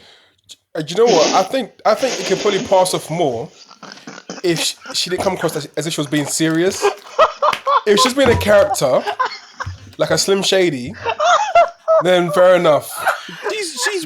She's wearing like a micro bikini in winter. Yeah, like, I think taking around the back of the bus. That's not serious, Neil. Come on, that's I not think serious. she's not. I think she's being serious. No, I kid you not. You think I she's don't- up to these I activities? don't get jokey vibes. I don't think she's joking. I don't think she's joking. I ain't gonna lie. Yeah. I really don't think she's keep joking. 100 with you. Yeah, I feel like bro is serious. this is the highest form of comedy when you believe someone's story or what they're telling you is real. Do you know what I mean? Because it's funny. You can't lie. It's shocking and funny. I get because I guess she's trying to be funny, but I think because Man. I don't know what it is. I think her delivery is not comical for me. I don't know what it is. Like, it's comical, but it's not comical. Like, when Slim Shady's being Slim Shady, he's just taking the fucking piss. Like, you just know I don't know, it's a different kind of thing. Or when Tyler's being Tyler, you just know he's just putting his persona on. She's just flexing that she pegged someone in a bus. It's like, why did you do? But it's just... Now, do you know what I think the difference is? Is like, look, especially looking back on it, some of the stuff that M said, that Tyler said, is weird and is I'm not with it. However, there's a high skill level, especially with Eminem, high skill level, high production value. She's not a very good rapper. Are you No. not very good? You didn't hear the way she said he's twerking and popping a perk. Whoa! But I took this to. I'm taking it. Sam. I am with you as well in that. I take it as pure satire. So it's like. But there's a video of her going around from when she was in secondary school where she dropped quite a woke poem that was about wearing makeup and how people want people to be fake. So to go from that to this tells me that she's clearly either highly intelligent and she's playing everybody to make money, or she's had some dark backstory and is now on Something this. happened. Something happened in the last 6 years. Honestly, I think she realizes that she ain't got much skill and she has to resort to these tactics to sell her product. But the tactics are here. We're here discussing it, and when we should be giving out awards. But shout out C Channel one time for pegging men at the back of the bus. She ain't pegged Let's none of not us, shout that but out. Let's she not. could do. Let's not shout that out. I'm pegging that man at the back of the bus. Dead it. I knew it was happening. Dead it. Dead it. Back to the topic. What award are we on? We're still on features. We'll get through it quick. Lil Wayne on Saturday mornings. For me, this just gave me that classic Wayne vibe. Quotables. I don't really know what more to say about this one. It's one of my favorite songs of the year. His melodic is so good as well. Sometimes it gets annoying, right? But this time he did it perfectly. The melodies as well. Every year we get a Wayne feature that's quite good. Gotta be. I can't remember last year's one. It might have been on a Tyler album again. No, it was the Benny feature on Big Dogs. Right, okay, yeah. I He's think been crazy Lil Wayne's on in a that good spot with all his features. He's doing a good job. Yeah, we're getting predictable. Alchemist, Harry Fraud, Wayne every year. Same categories. Yeah. Well, it's consistency from them. Last one was Little Simz on Wretches, Black and British. Kieran, did you want to? Because I think it crept in my top 5, but you had it higher, didn't you? Yeah, I voted him too. I did that this morning. I woke up and I was like, I forgot about this track. Let me play it. I was just in a zone because Wretch is rapping top tier, and then to hear Sims come and not sound like a lower level. So we know that she's a younger too, like in that level. Like Wretch is at veteran level, and he's rapping at that level on this as well. So it's impressive to hear Sims going toe to toe. Of course, the video is iconic, and I just think I put it above Kano's. I mean, in some ways, it was a bit of political. I can't lie. I just wanted to give her that shine. Like, I think she is incredible, and for me anyway, I'm excited whenever I hear Little Simz feature. It's not even a common thing at all, is it? So I think the video goes hand in hand with this though. That shot of them with yeah, their locks connected is absolutely fantastic. genius. Yeah. So If we still did the video category, would that have won? no, mine would have still been Tyler? pegging or pegging Tyler.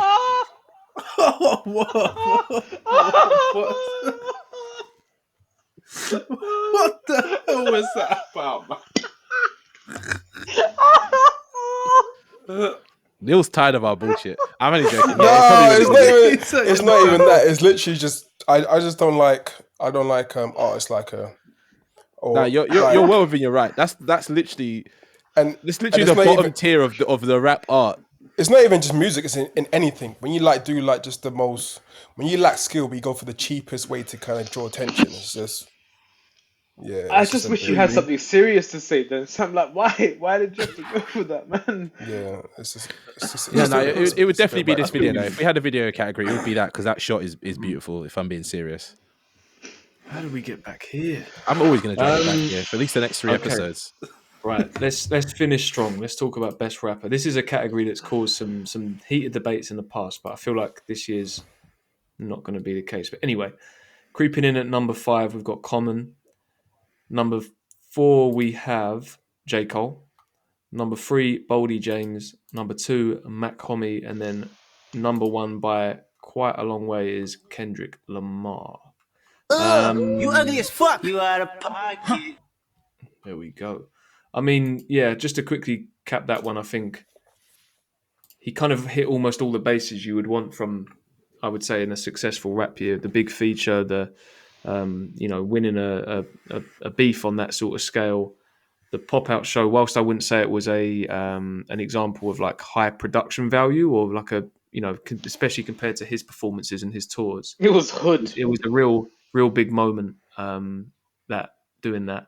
And then obviously with GNX as a project, putting something out like that, which, as we discussed before, something that by Kendrick standards was pretty basic, for lack of a better word, but is better than what most artists are able to produce. I think the only thing that was lacking, I would have loved like an LA Leakers feature. That would have been like, especially where he's on this LA thing this year. Yeah. This is Kendrick on LA Leakers. Yeah. That would have ticked it off for me. Like this has been every Kendrick's box. Year. This has been Kendrick's year by every stretch of the imagination or every kind of definition. It's been Kendrick's year, right? Hit track after hit track, big album / project coming out. The beef obviously boosted him, all this kind of stuff. But where he's lacked is exactly like you said, Sean. He hasn't fed the streets with regards to a freestyle, and we know he can freestyle. I would have accepted a Big Boy's Neighborhood. Yeah, but the problem is he's trying to stay. He's trying to stay out of the interview space because with the interview space comes the questions that he will not answer. Yes. So he can't even drop a freestyle because with the freestyles comes an interview of sorts. Unless he did that on the radar thing, but that's below him. Even though Drake's been on there, it's still below him. If that makes sense. Yeah. In terms of his brand, yeah, I know what you mean. On the radar is for like hungry up and coming rappers and then some established rappers to go on there and flex. Kendrick is not going to have a good time on there. Kendrick will have a good time on LA Leakers. He might have a good time on Sway. He might have another good time on Big Boy, but he's not going to have a good time on the radar. I don't think that's his. Yeah, I can't see him doing that. Fair. Yeah. Any other thoughts? I do not want to see him do a Zane Lowe. Even though please no. I don't want to see him do we need someone more energy. Yeah, more energy. But I actually want someone to ask him the difficult questions as well. 100%. Because there's contradictions. There's definitely flaws in Kendrick's big flaws, rhetoric and character, and that's coming from a Kendrick fan. Well, but this is the thing. Club or one of the New York shows for something like that, Ebro and all that stuff. That's where he'll get those. But they hate Drake. Asked. Well, not hate, but they're like people like Rosenberg and Charlemagne. Too biased. They don't hate him to the point where they wouldn't ask him the questions though. They're gonna ask the questions. But there's, in fact, not for now because we're going to end up going off on another tangent. But next year, I'd love to have a conversation about why artists aren't doing interviews anymore, as in like specifically video interviews. This time, like 10 years ago, people would do the rounds. They do all, they do the Breakfast Club, they do Hot 97, they do all this. People aren't talking to the media as much as they used to. And I'd love to unpack that. To the fans now. Instagram, wherever, Twitter. They can talk straight to the fans. Why do they? Kendrick don't even do that. He'll talk to like Harper's Bazaar or whatever it's called. Like these sort of things. But I just think it would be cool to just a little episode, just chat about like why this isn't happening, because no one's really doing it anymore. I've noticed this recently. But anyway, going off track. Any other thoughts on Kendrick's year? Like, well deserved? Yeah, definitely. I think it's well deserved. I think the beef, like you said, he showed his skill. I think he surprised everyone because before Not Like Us, we never knew he had that in his bag. We was like, what the hell? And that was the nail in the coffin. But before Not Like Us, Euphoria, and what was it, Meet the Grahams? He went crazy. Like, he went crazy. Literally, he went crazy, and not like in a good way necessarily. No, for sure. Meet the Grahams is insane. Like when you listen back, it's like, what? Why is he? It's horrible. Yeah. How it's a bit much. Come away from a track feeling that was diabolical. Yeah, demonic. that was a bit. He showed us every side a rapper can do this year, really and truly. Yeah, exactly. That Meet the Grahams track is a track that I don't think anyone should really experience because it's scary. Yeah, that one. Literally, that's why I was shocked to see it on my list. Flipping joke. I still can't get over that. It was high. I just wanted to pick up on something Neil said and ask like the Kendrick fans about, because you said, Neil, that people never thought he had like a Not Like Us in his bag. I was surprised by the 1-2 punch of like dropping something as scathing as Meet the Grahams and then the next day having that ready. That was a shock to me. But the ability to like create a hit for me, because Kendrick has hits. I know that I'm not saying anything on the scale of Not Like Us, but for me, he's always been more pop and a hit maker than he gets made out to be. And I feel like that narrative changed. That kind of narrative really snowballed after Mr. Morale and the Big Stepper. So, how do Kendrick fans feel? Were you surprised with just on its own something like Not Like Us? I was, because it's like I listened to it the other day. I was like that A minor line, the certified pedophile line. Like there's just a lot of lines in that I've never heard Kendrick like drop like on a banger where it's like, oh snap, like he's making like A-list hit right now.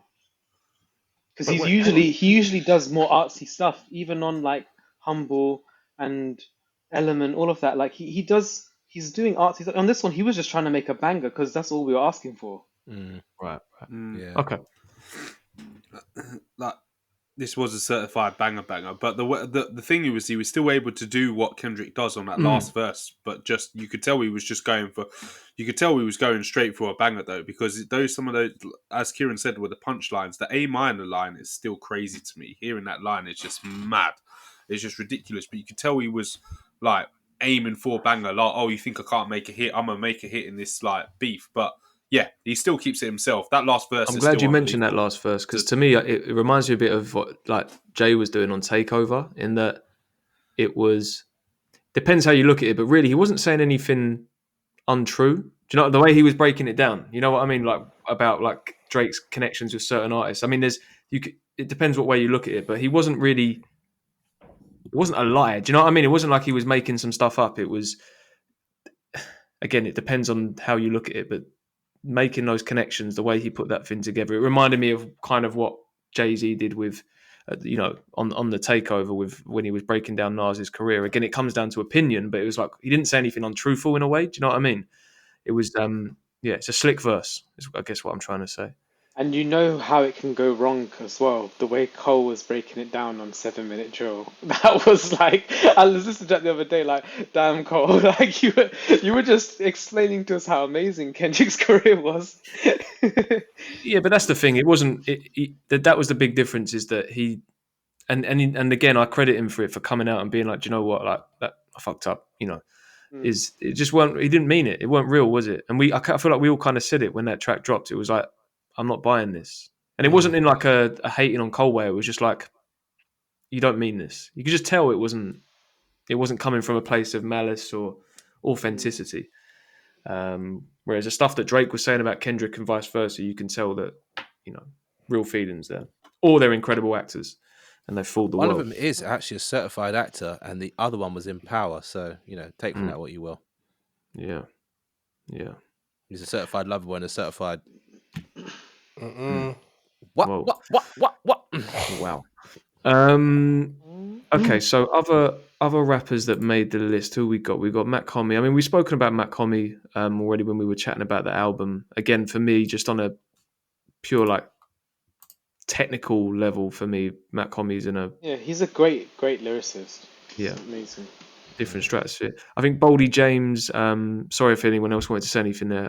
Like Boldy Volume 3 projects again this year. Like It's all the output. It's just the output. Like, yeah. how's he dropping three? Like, it's like they're actually listenable albums. Mm. There's no Lucy album in those three. It's Yeah, crazy. yeah, yeah. I always wonder how Speedy someone like Recovery is Boldy just does like it.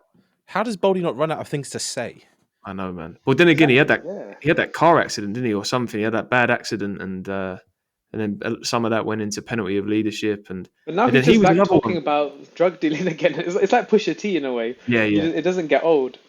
yeah. But again, he's like a bit like Pusha T. He will work with producers that will just create a soundscape and an atmosphere that makes it makes it fresh. And also I felt that with the project with Conductor, a bit like what we were talking about with Lil Kana, there was a bit more energy there. Some of those tracks I hadn't really heard Boldy rap like that, and even Conductor was doing something different with the beats. I remember Some trap it beats feeling that a were bit good. Just Yeah. Blaze-esque as well with the energy and things like that. So yeah, Boldy deserves a shout for sure. Um, Cole's in there. Cole's in there. Neil, Yeah. do you want to speak to Cole? Yeah, I just think in terms of his album, like I mentioned earlier, he put out a great piece of work where he's just going crazy with the bars.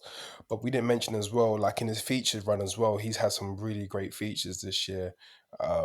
With the Blow for Blow, I think it was it Blow for Blow? Yeah, with someone Grizzy. I forgot what the guy's T name is. Grizzly, that was crazy. You went Yeah. nuts on that one. That was really good. And the Plate of Collard Greens as well, J. Cole, and that was amazing. So yeah, I just feel like his output is sick. Like obviously the Grippy one is controversial in terms of his it's not his best work. But I think Cole, in terms of rapping wise, man, he's just improving. And then Port Antonio as well. I love that. I was Yeah. like, yo, this Yeah. is That sick, is man. Pete Cole. Yeah, and he's producing as well. I was like, yo, this guy, man, he's what rappers should be trying to aspire to be. Just a question on Port, and is it Port Antonio? Was it Mm. called? Yeah. How do we feel about his sort of stance on that track regarding the beef? Though, do we still feel there's a bit of like I'm not even sure Cole knows where he sits with it in a sense. Like on one hand, it's kind of there's this, and it's a bit like what he's been like with his lyrics anyway when he talks about. So, like sometimes Cole will be there saying, "Oh, I'm like the middle child," or "I'm I look up to these guys," but then other times he's like, "I'm the best." I felt like with that track there was like I don't know. I feel like it's still not quite sitting with him well in terms of like how he's handled it and how it all panned out. Am I on my Yeah. own with that, or did anyone else get that feeling? No, definitely. You can tell like it sounds like there's some conflict there, and Mm, he's trying to resolve it. You know what I mm, mean? It sound like he in some of his bars, it sound like he's been conversing with close people near him as to how to maneuver amongst this clash between his peers and arguably his friends. And that's that's quite human of him, and it's nice of him to be transparent with that. Um, but yeah, I think he's conflicted because rappers, they all have their egos, right? They all mhm. say they're the best and stuff like that. And with ego, sometimes people are easily offended or get things misconstrued in terms of people's message. But I feel like at this time in their career, there's enough space for everyone. Do you know what I mean? Like you guys can still be at the top, maybe at different rooms or different locations, but you're still at the top of your game. Yeah, And I think sometimes it's okay. Do you know what I mean? yeah, yeah. If you want to say I'm better than you two or you three, then whatever. Mm, I don't have to take it too harsh and go to war with it. It's just I can be like, that's how you feel. That's how you feel. Agree to yeah, yeah, yeah. disagree. And I think he's just trying to just let the fans know that he's just still trying to come with good intentions, and Mm, maybe let Kendrick know that, bro, we brothers at the end of the day. But yeah, yeah, what do yeah, you yeah. guys think? Yeah, I'm pretty much with you on that. I feel like there's been some harsh criticism to way he has commented on this stuff. Like people, there's this like real need. I see it in all forms of society to pick a side and to like stand by your decision. Whereas I'm someone that very much sees the positives and the benefits of being a fence sitter and like, you know, not knee jerking or like, you know, just through ego or whatever, making that decision because it makes you look strong or whatever, you know, whatever it is. Like you, I think it's quite human for him to show, like, portray these what's the word, contradictions and like, I guess, uncertainty about like how he feels about things. Because like you say, I genuinely think that Cole genuinely believes he's still the best rapper. Like I think he thinks that despite how it's panned out. And I think he's actually handled the whole situation relatively well. I don't. He could be saying a lot worse and doing a lot worse, you know, on the track. I feel like Cole's move to drop his mixtapes now is a really good thing because it's interesting with this kind of art. It puts the whole picture back into perspective again. It's like he literally has like 2 out of that trilogy are 2 of the best mixtapes ever dropped, right? Warm Up and Friday Night Lights, and it's actually just undeniable. So he puts them out, and it reminds you, oh yeah, like this is actually why we respect him. It's not about the modern day, even though he's rapping top tier, like Neil said, but I just think you just get this perspective moment where it's like, oh yeah, he's definitely one of the goats. Like he's probably in the top 10. I've been thinking about it. He's crazy. Yeah. And last pick on there was Common. Don't know if Theo, did you want to? I feel like you really appreciated what Common's done this year. Anything you want to say on Common? Just that he's showing everyone he's still got it, and it's almost like he's almost doing a Nas in a way. Just because he's just on that project with Pete Rock, it just shows you how well he can just rhyme, and he's just demonstrating to everyone that like age is just not a number, man. You still got a lot to say. You can still give so much back to everybody, and I feel like I could just sit and listen to Common all the time. He just loves music. He just loves rhyming, and just his flows and what he talks about and the pockets he finds is just incredible. And it's just a phenomenal body of work. And it's just a pleasure to witness someone who's been in the game for as long as he has is still doing it at like a high level. And when he's got the likes of Pete Rock who's finding these absolute gems in beats, and he's just feeling like he can just express himself and just be free. I just think he was just beautiful. Yeah. No, well said. I think like Nas, like Black Thought, like some of these other like true veterans that have been around since the early to mid 90s. I just can't believe how youthful he sounds, how like healthy and energetic and hungry and all these things. It's really impressive, man. Really impressive. I'm glad he crept in there. I've got a little bone to pick. I can't believe Getz isn't in this top 5. Personally, Well, I mean, if we're going to be factual here, I don't think he did enough this year. I agree. really, I don't but think he did enough this year. Or else he'd be there. I don't. But No. I remember that What else did he do apart from the album? he did. though? There was the Daily Duppy. There was obviously the album. Oh no, I There know was, that. Yeah, Mount Rushmore performance, the Kenny year All Star where freestyle. he had that run where he did the Desert Freestyle, dropped the banging album, was here, there, everywhere. That's the year Yeah. where he was probably winning Yeah. or won Best Rapper. This year, unfortunately, he's not done enough in my eyes. And I know I didn't do very much for Best Rapper, like vote wise, but you know, if we're going to talk about people that should have been on the list, I don't think Getz needs to be in that conversation. I think there's other people I do, man. I think there's other people that everyone would agree should be there, like Freddie Gibbs, based off the reaction to his album. Oh yeah, you know what? Gets to me has done more than you know Freddie what? Gibbs this year. Gets to me has done more than Freddie Gibbs. And so if we're talking rapping, I'm not talking like in terms of the quality of the project. In fact, I actually think that Gets' album is really good. It's just that in comparison to the previous one, it's not quite reached that level. I'm not even comparing to the but in previous terms of one. his rapping ability, it. I don't think he's missed a step. And Freddie's not out here doing the freestyles like him. He's got a big feature this year as well. I've not really heard about Freddie's performances and whatnot. I think Getz has done a lot this year, but the album's kind of skewing things a bit personally. But maybe I'm wrong, but for me, I just that's your opinion. I just don't think. I just don't think this is Getz' year. His year for me was whatever year it was, whether that was last year or the year before. That was where 2021. Getz was having a great year. That was. I think it is, Sean, as well. I think it might just be his team. I think it could be his kind of like his management, his PR team, because his I don't know his appearance. Like you say, he's active, but I don't know why something's just not really clicking. I know He's what you not. mean. Yeah, I know what Something's you mean. missing. Like the way he's marketed himself on this rollout, it wasn't as good as previous years. 100%. And I think that might have hindered his reception of his project. Yeah, I think. 100%. And I just realised we didn't mention. I don't think we spoke about his song with Sampha on the best song category. And if you think about a song like that as well, like it's something that's palatable. Obviously, there's a beautiful hook from Sampha, but he's saying a lot on there as well. And I feel like he was saying a lot on his album, and he was saying a lot in the freestyle. Like I say, it's just from if you just deal with everything individually and like think of it just from the rapping perspective, I feel like he's done a lot. But I'm with you, Neil. Something's not clicked in terms of how he's been marketed and how the rollout's gone. Because in 2021, I mean, it was a number 2 album. Sam, I think you mentioned there was the whole thing with the tank down, was it Oxford Street? And there was a lot going on where it was like, this is a big moment for Getz. It's not been the same with this album. But I do think that he, in terms of his rapping skill, still top tier.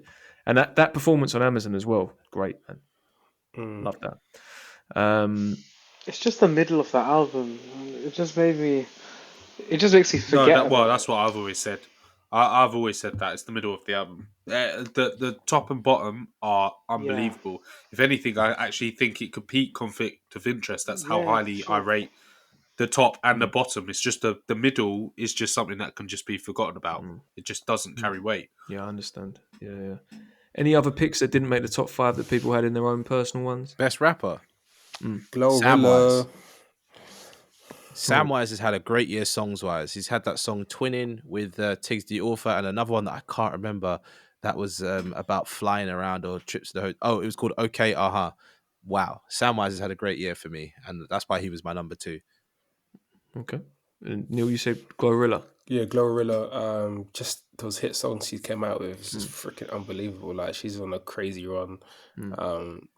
I don't listen to her that much, but I just can't deny how great she's killing it right now. Just like just these anthems you got, and a personal one that's really more for me is Big Sean.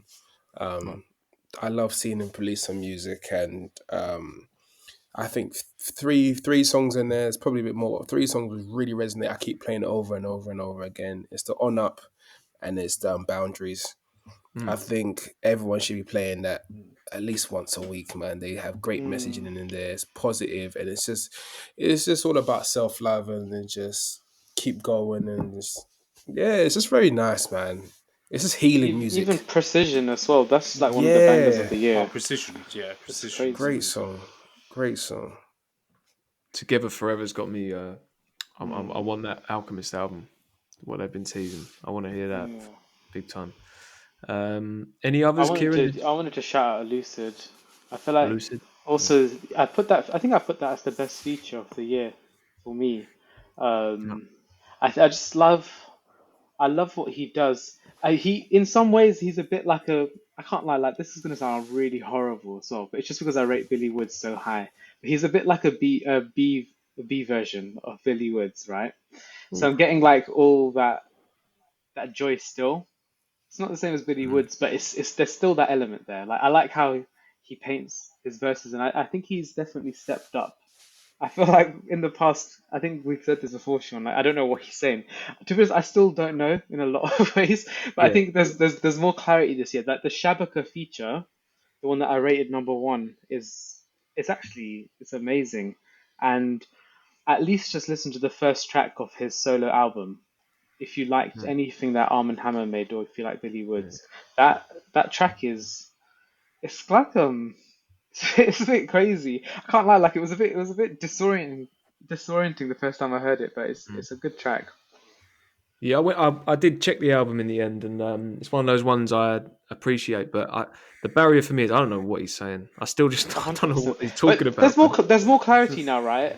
Yeah, there was a bit more. There were a couple of like real quotable bars as well, and he does usually have one-liners. Don't get me wrong. Oh man, it's like as a verse, what we're talking about with Billy Woods, it will start somewhere and then he'll go off on these tangents, and then by the end you're like, oh wow, that's like you put together a real like tapestry there. Whereas with Elucid, I'm like, what are we doing? What are you saying? But He's I got one respect the bar. art. I need to quote it, and I feel like I need a beep on this one because it's kind of vile. But this is my bar of the year actually, for real. He says, "Came out the pussy, made a classic." I'm just like, yo, yo, like it's That was the so one I had in vivid. mind. It's so vivid, like, but it's like a flex as well. I love it. Yeah, that is a good one. I like that one. How about you, Theo? What for? Any rappers? Sam and different. Oh no, I think we've. To be honest, I think we've spoken about everyone. I think I had Freddie Gibbs in there, but kind of you kind of did explain your point in regards to Gets, and I know he did well on the album, but I do feel like it was a return to form for Freddie Gibbs because I know in the last project we all liked it, but it wasn't anything to rave about. Whereas this one, I feel like he's just rapping his absolute arse off, man. He's just, and the whole like flip on where I feel that sold what is it, the triple S anyway, I can't remember, sold separately or something like that. Sold separately is all about like obviously his conscious and speaking to Jesus, whereas this is all about like the devil being on his shoulder and this conflict he's having with the devil. It's just incredible. He's just being creative, and the flow and the way he's rapping is just unbelievable. So definitely want to give props to him, but then also to mention LL Cool J as well, man. Oh yeah, LL Cool J coming back to form. Some of the stuff he was doing, like what's the track that featured Eminem? The way he's rapping on that is unbelievable. I didn't expect that from LL Cool J. I think we have to shout out LL Cool J. That was ridiculous. Yeah. Absolutely nuts. He's almost 40 years in the game. It's arguably the best he's ever sounded. So I can't lie. It's a gas hearing him. He sounded so clean on that. It was unbelievable. How's he still rapping like that? Oh, it's unbelievable. The only other one I just wanted to quickly shout out was Lupe. I thought what he did with that project was again another example of just like running with this quite out there concept and being super lyrical with it. Another one that's completed rap in my opinion, just very very high level. Yeah. Okay. Well, that is the awards. That's it done. There's a few other things to address before we properly wrap up. So as we always do, we do a little bit of an obituary and just go through some of the the icons, the big names, the important sort of people that were part of the culture that passed away. So there were quite a few this year actually on my list, and apologies if I miss anyone significant, but I've got Boss, Mr. C, Casey Benjamin, Rico Wade. That was a pretty big one personally. Chris King, Brother Marquise from 2 Live Crew, Enchanting, Folio, DJ Polo from Juice Crew, Chino XL, another big name there, Beat King, Fat Man Scoop, that was pretty wild. Rich Homie Quan, DJ Clark Kent, and last but not least, Brownsville Car. So quite a lot of losses this year. Rich Homie Quan was a weird one. Yeah, it's crazy. That was a sad one, And then I listened to Mamacita. I was like, man, that was an amazing feature. Did that. Yeah, a bit mad.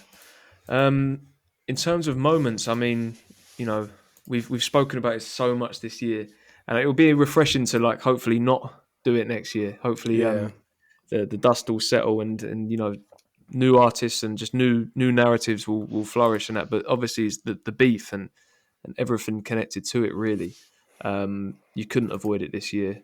It was entertaining, even if it did go to places that were uncomfortable, and even if it's still, ringing on to messy spaces like this recent petition and potential lawsuit. But it's undeniable, really. When we look back on 2024, it will probably be the first thing on our minds is this beef that we had. Is it the greatest beef of all time? Technically, yes. The frequency of the drops, the level of information that's been exposed, the run that Kendrick's on now, I think it's the best beef of our lifetimes. Because normally, if you think about the best beefs, it's always been involving Drake, and Drake has always been the victor. He's come out without blemish. This has been the complete reverse of Pusha T and Drake. He lost Pusha T. Did he lose to He still Pusha won. T though? He lost. Scorpion, to the Pusha T. Scorpion Oh yeah, won. he did lose. He Of lost to course, he Pusha lost. T. To, I'm not sure. Guy. I'm not He sure, lost man. to Pusha Because T. after I'm what sorry. Sean said the other week, he when lost Sean to Pusha. said like, Are "Yo, you, the people that listen to Drake don't care about these beefs / don't ever know about them," it flipped my whole perspective of it. Yeah, it was the truth, wasn't it? No, okay, yeah, but I know. I'm What did sorry. Drake two, say? that's Yeah, two I different get arguments, that. I though. get that From sensitive. Pusha T, I though. get that. The way No, I describe it, I get yeah. what you mean, but Yeah. he The way I lost. describe What? it is, What yeah, did he There's no lose? two ways he about it. What lost the did he battle. lose? No, but I'd say he lost the battle, The not the battle. war. Yeah, He lost exactly. the battle, not the war. Yeah. Yeah. Couldn't have explained that any better. He lost the battle, but he didn't lose the war. He definitely lost the battle because I'm sorry, like when you're exposing the fact that he's hiding the child, like I'm sorry, was you lost. mad. He had No, no the comeback. maddest to come and No say that. comeback. It The was like, maddest part he was was Drake in hiding a blackface. child. That was the maddest part. That I'll was the never forget maddest where I part. was, exactly what I was doing when I was at school. Because this is before the times of AI. Like, no one doubted whether or not that picture was real. Everyone's like, that picture is real. Yeah. Yeah, like literally, it's But ridiculous. to answer Sean's question properly, And yeah, he wasn't hurt from that, was the he? beef, Yeah, the he beef wasn't hurt from that. has So I taken get over it. the year. And I mean, thank God it's that, because if it wasn't for that, the other thing that we could talk about is not good either. Oh Lord. Yeah. Well, Oh what is we can't. No. Yeah. What's the thinking behind this one? Like, obviously, it's not a good moment at all. But like, I feel like it needs to be addressed. It's just like it's unforgettable. Like it's been on your lip. Not your sorry, Whoa, but like so anyone's what's been on whose lip now? Sorry. Whoa. No, man. I don't know. I'm just saying that I have never been to a moment, freak off, by the way. Never. So context, what are we talking about? reminds you of Diddy, Baby Oil, Freak Off, Cassie, R&B hoes, like all of it. Okay, let's be honest. Yeah, from the beef, we've got some great tracks. We've got whatever else, but from this whole Puff situation, we've got a new term to describe wildness, which is why I think it kind of dips into moment of the year. People are now using the term freak off. Obviously, you know, not in its literal sense of what they were, but people are using the term freak off now, and you know, that's partly why it's moment of the year. Obviously, all the exposure that's coming off the back of it. There's a lot of stuff resurfacing from from DJ Vlad. DJ Vlad interviewed someone who was always on Diddy's case, but you know, Vlad's always got people that are trying to expose people, so no one pays attention to him. But it turns out she weren't lying. So that's why I think Puffy's situation is in moments of the year, because of some of the cultural impact, as well as the fact that it seems like these allegations are sticking. Yeah. But Yeah, I think that there's. Sorry, go on, Neil. Go on. no, all I'm gonna say is I think that video was the one that really, it was a snowball effect of like made it just so much more damning for him. I think before the video, it was kind of like people had their ideas, but it was just kind of like in the air as an accusation. But after the video and the lawsuit Cassie made, it's kind of like, so if that was true and you deny that, what is true, what is not? I think it's all true. I don't doubt for a second that all of it's true. All the worst and best parts of it, I think, are true with Diddy. I think there's an element of Epstein kind of behavior here that's gone on. And as we know with Epstein, it sounds like a made up story, but it's all 100% true. So, you know, sorry to the people that have been affected, but yeah, I hope justice is served here. I think it's incredibly messy, and I wouldn't be surprised if there are some allegations and accusations that aren't true, and there's a bit of piggybacking. You know what I mean. But I do think for the most part that that he will eventually, you know, he'll be behind bars, and it will be a good thing to get someone like that away from not just the industry but just people in general. Yeah, I was going to say, a lot of what we're hearing is true. I think I do think it's a bit of a, I hate these cliches, but it feels like a little bit of a Me Too moment in that it's. I'm hoping that it's going to cause positive change and that this sort of behaviour will be less frequent going forward. For me personally, it's made me reflect a lot and I've often sat there and thought like, how did I miss this, and like what all these things. That's just for me personally. Just like I've done a lot of thinking about it, and then it's made me want to be a bit more vigilant going forward and trying to spot things if I can with certain people and artists and whatnot. But I think that it's just it's a massive moment in terms of like the implications, and Yeah. we're only at the beginning really. We know that without naming names, there's other people being pulled into this, and there's a ton of conspiracies, but there's also some things that are looking a bit, So we'll see what happens throughout 2025, but it's definitely sort of ground shaking, is what I would say. Yeah. Let's get on to the positive news that we have. Well, I was just going to say there was another moment which I kind of framed it on the final thing as the Grammys, because I felt like I do want to mention Flowdan winning a Grammy. I feel like that's like It's Oh, amazing, yeah. but also Killer Mike. I mean, to win 3 awards and then get arrested in the same night is just like, what the? Why fuck? did It's he like get it's arrested? I know you've explained it to legendary. me before, but explain it to me again, please. What happened? Yeah, why did he get arrested? Oh, I'm not entirely sure. Kieran, do you know what happened? I know that Actually, there I was know. an altercation or something with security. That's Yeah. kind of all I know. Yeah. But Yeah. Who knows? Who knows? think- I just read the headline and I was like, "Yo, what is this?" yeah, Yeah, I think that's what it was, Sean. I think it all came from the security backstage, yeah. and then they came to Killer arrest him. Mike is not known for this type of activity, though. That's what made it weird to me. Nah. Yeah. I thought the dumbest thing was to do it then and at that time. They could have waited. I don't think it had to be. Yeah, but you know in what they front of want to the do, man. They people always want at to that rain on time. someone's I parade, just- man. That's why Yeah. they did it Yeah, like that. Oh felt yeah, of something course a they little do, man. political about They it. want to take the headline. Yeah, There's a something a little video of him political getting about it. arrested that I saw, though. I'm pretty sure there was like a video or something where he's. Yeah, it was. Yeah, Oh, okay. yeah, it was. Yeah, Yeah, yeah. it's exactly. It. Yeah. So that was a wild moment. But yeah, it's been a year full of moments. But I think that, like we said, it was monopolized by the beef, and obviously shadowed by the situation with Diddy. So yeah, hopefully 2025 is a bit more or a lot more positive and just as entertaining. Obviously, I'm speaking about the beef more there. Hall of Fame. We've got some Right, people so- going to the Hall of Fame. Now, just to clarify, the Hall of Fame is not for people that have passed away. The Hall of Fame is for people that have had amazing careers up until this point or have had a lasting impact on the game. Sean, take it away. Yes. So we've only got 3 entrants this year, but the one that came up the most was Common and Pete Rock. And I've put in Peter Rock. Who the fuck is Peter Rock? I didn't want to ask in my case it was God. someone I didn't know about. What the fuck? I was like, I don't know who okay. Peter Rock is. I know who Pete Rock is, but you know.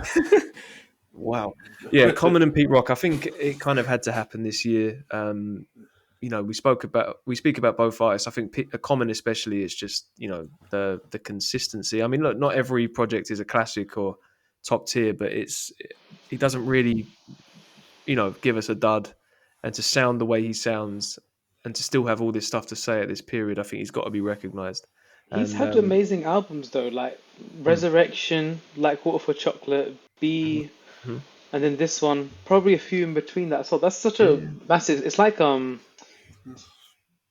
Scorsese, like how he gets an Oscar every 10 years. It's crazy. Yeah, no, I know what you mean. And similarly with Pete Rock, I mean, Pete Rock not as prolific, not as I'd say consistent and relevant, but has had moments throughout sort of all eras. Really, I think back to like Watch the Throne as well, and obviously the stuff he did early on in his career with CL Smooth, and to still be here now making. Not really moving far away from, well, not moving away from really what he's done anyway, but still, again, sounding fresh in a sense is I think they had to both be in there. So hopefully, I mean, it says Volume 1, so maybe we'll get another project next year. Please. Another name on there was Carr. I think that's, I would back that too. I think that Carr's someone that understandably has gone under the radar, but has been incredibly influential. We talk about the minimalist beats over the past sort of 10 to 15 years. I think him, along with people like Rock Marciano and some other artists that are like escaping me at the minute, I think they've been incredibly influential on production style and like the success of Griselda and things like that. And just as a writer, I think his writing is some of the best we've ever seen as well. Was there anything you wanted to pitch in on there? Sorry, Kieran, with Carr. I think I especially felt inspired to do that because I think it's probably his best album, or like the one that's made the most sense to me as well. He's got a lot of classics, but I feel like this one, the production's just, it's not actually that minimalist in a lot of places, actually. He does a lot more. I know what you mean on Yeah, this one, yeah. And a really interesting way of flipping like gospel samples as well, I it's thought. It beautiful. was very, yeah, And the whole concept feels very, I've not heard people speak about this publicly, like in this kind of way as well. Like talking about religion and how like, oh, actually slavery or colonialism imposed this on us. So like, what is like truth? It's a really big question to ask, really and truly. Yeah, it's pretty dense. And then the last one, LL Cool J, which again I think is very fitting this year. Theo, was that one of your suggestions there with LL Cool J? Yeah, that's the one I put in. I just thought he has to go in there, man. But he's been an absolute servant to the game, like you said, 40 plus years in the game, and then to be able to drop an album like this and still be sounding like this is just phenomenal. Like, and it just shows you that just he's a fantastic artist and he deserves to be like recognized and praised. To be, nothing more said really. Yeah, I think that a lot of artists, whether you go from like Big Daddy Kane and Biggie to Drake, and other, like, I think they owe a lot to LL Cool J and his ability to appeal to the women and sort of, I guess, hover that line with R&B in a sense, in terms of the production style and things like that. Incredibly influential, I'd say, LL Cool J. And in our childhood, he was 20 years into the game, but he was still running the game back then. He was. A lot of those J-Lo features and a few of the songs he did just by himself, crazy. So LL Cool J, much deserved place in the Great Area Hall of Fame, alongside some other GOATs and other members of the hip hop collective that are no longer with us. Yes, for sure. And that's it. 2024. Any closing remarks? Well, I think this year's been a good year. I think despite the beef, we've had some interesting things happen. It's just unfortunate that the beef has overshadowed all of that stuff, Hopefully next year we have a bit more time to kind of sit, digest, and think about things. And I really think next year we need to focus on best new artists and best song to make sure that we get these things nailed down a bit better. What should we leave in 2024? I go I'm first. pegging that man at the back of the bus. There you go. There you go. There you go. There we go. See, we're on the same wavelength. I got nothing to follow up on from that. That's it. Hey, this is Sean, and thanks for listening to another episode of The Grey Area. Are you an upcoming artist, critic, journalist, or content creator? Hit us up on our Discord or in our YouTube comments if you want to share new music, take part in an interview, or are interested in collaborating. Links to these can be found in the show notes. Take care.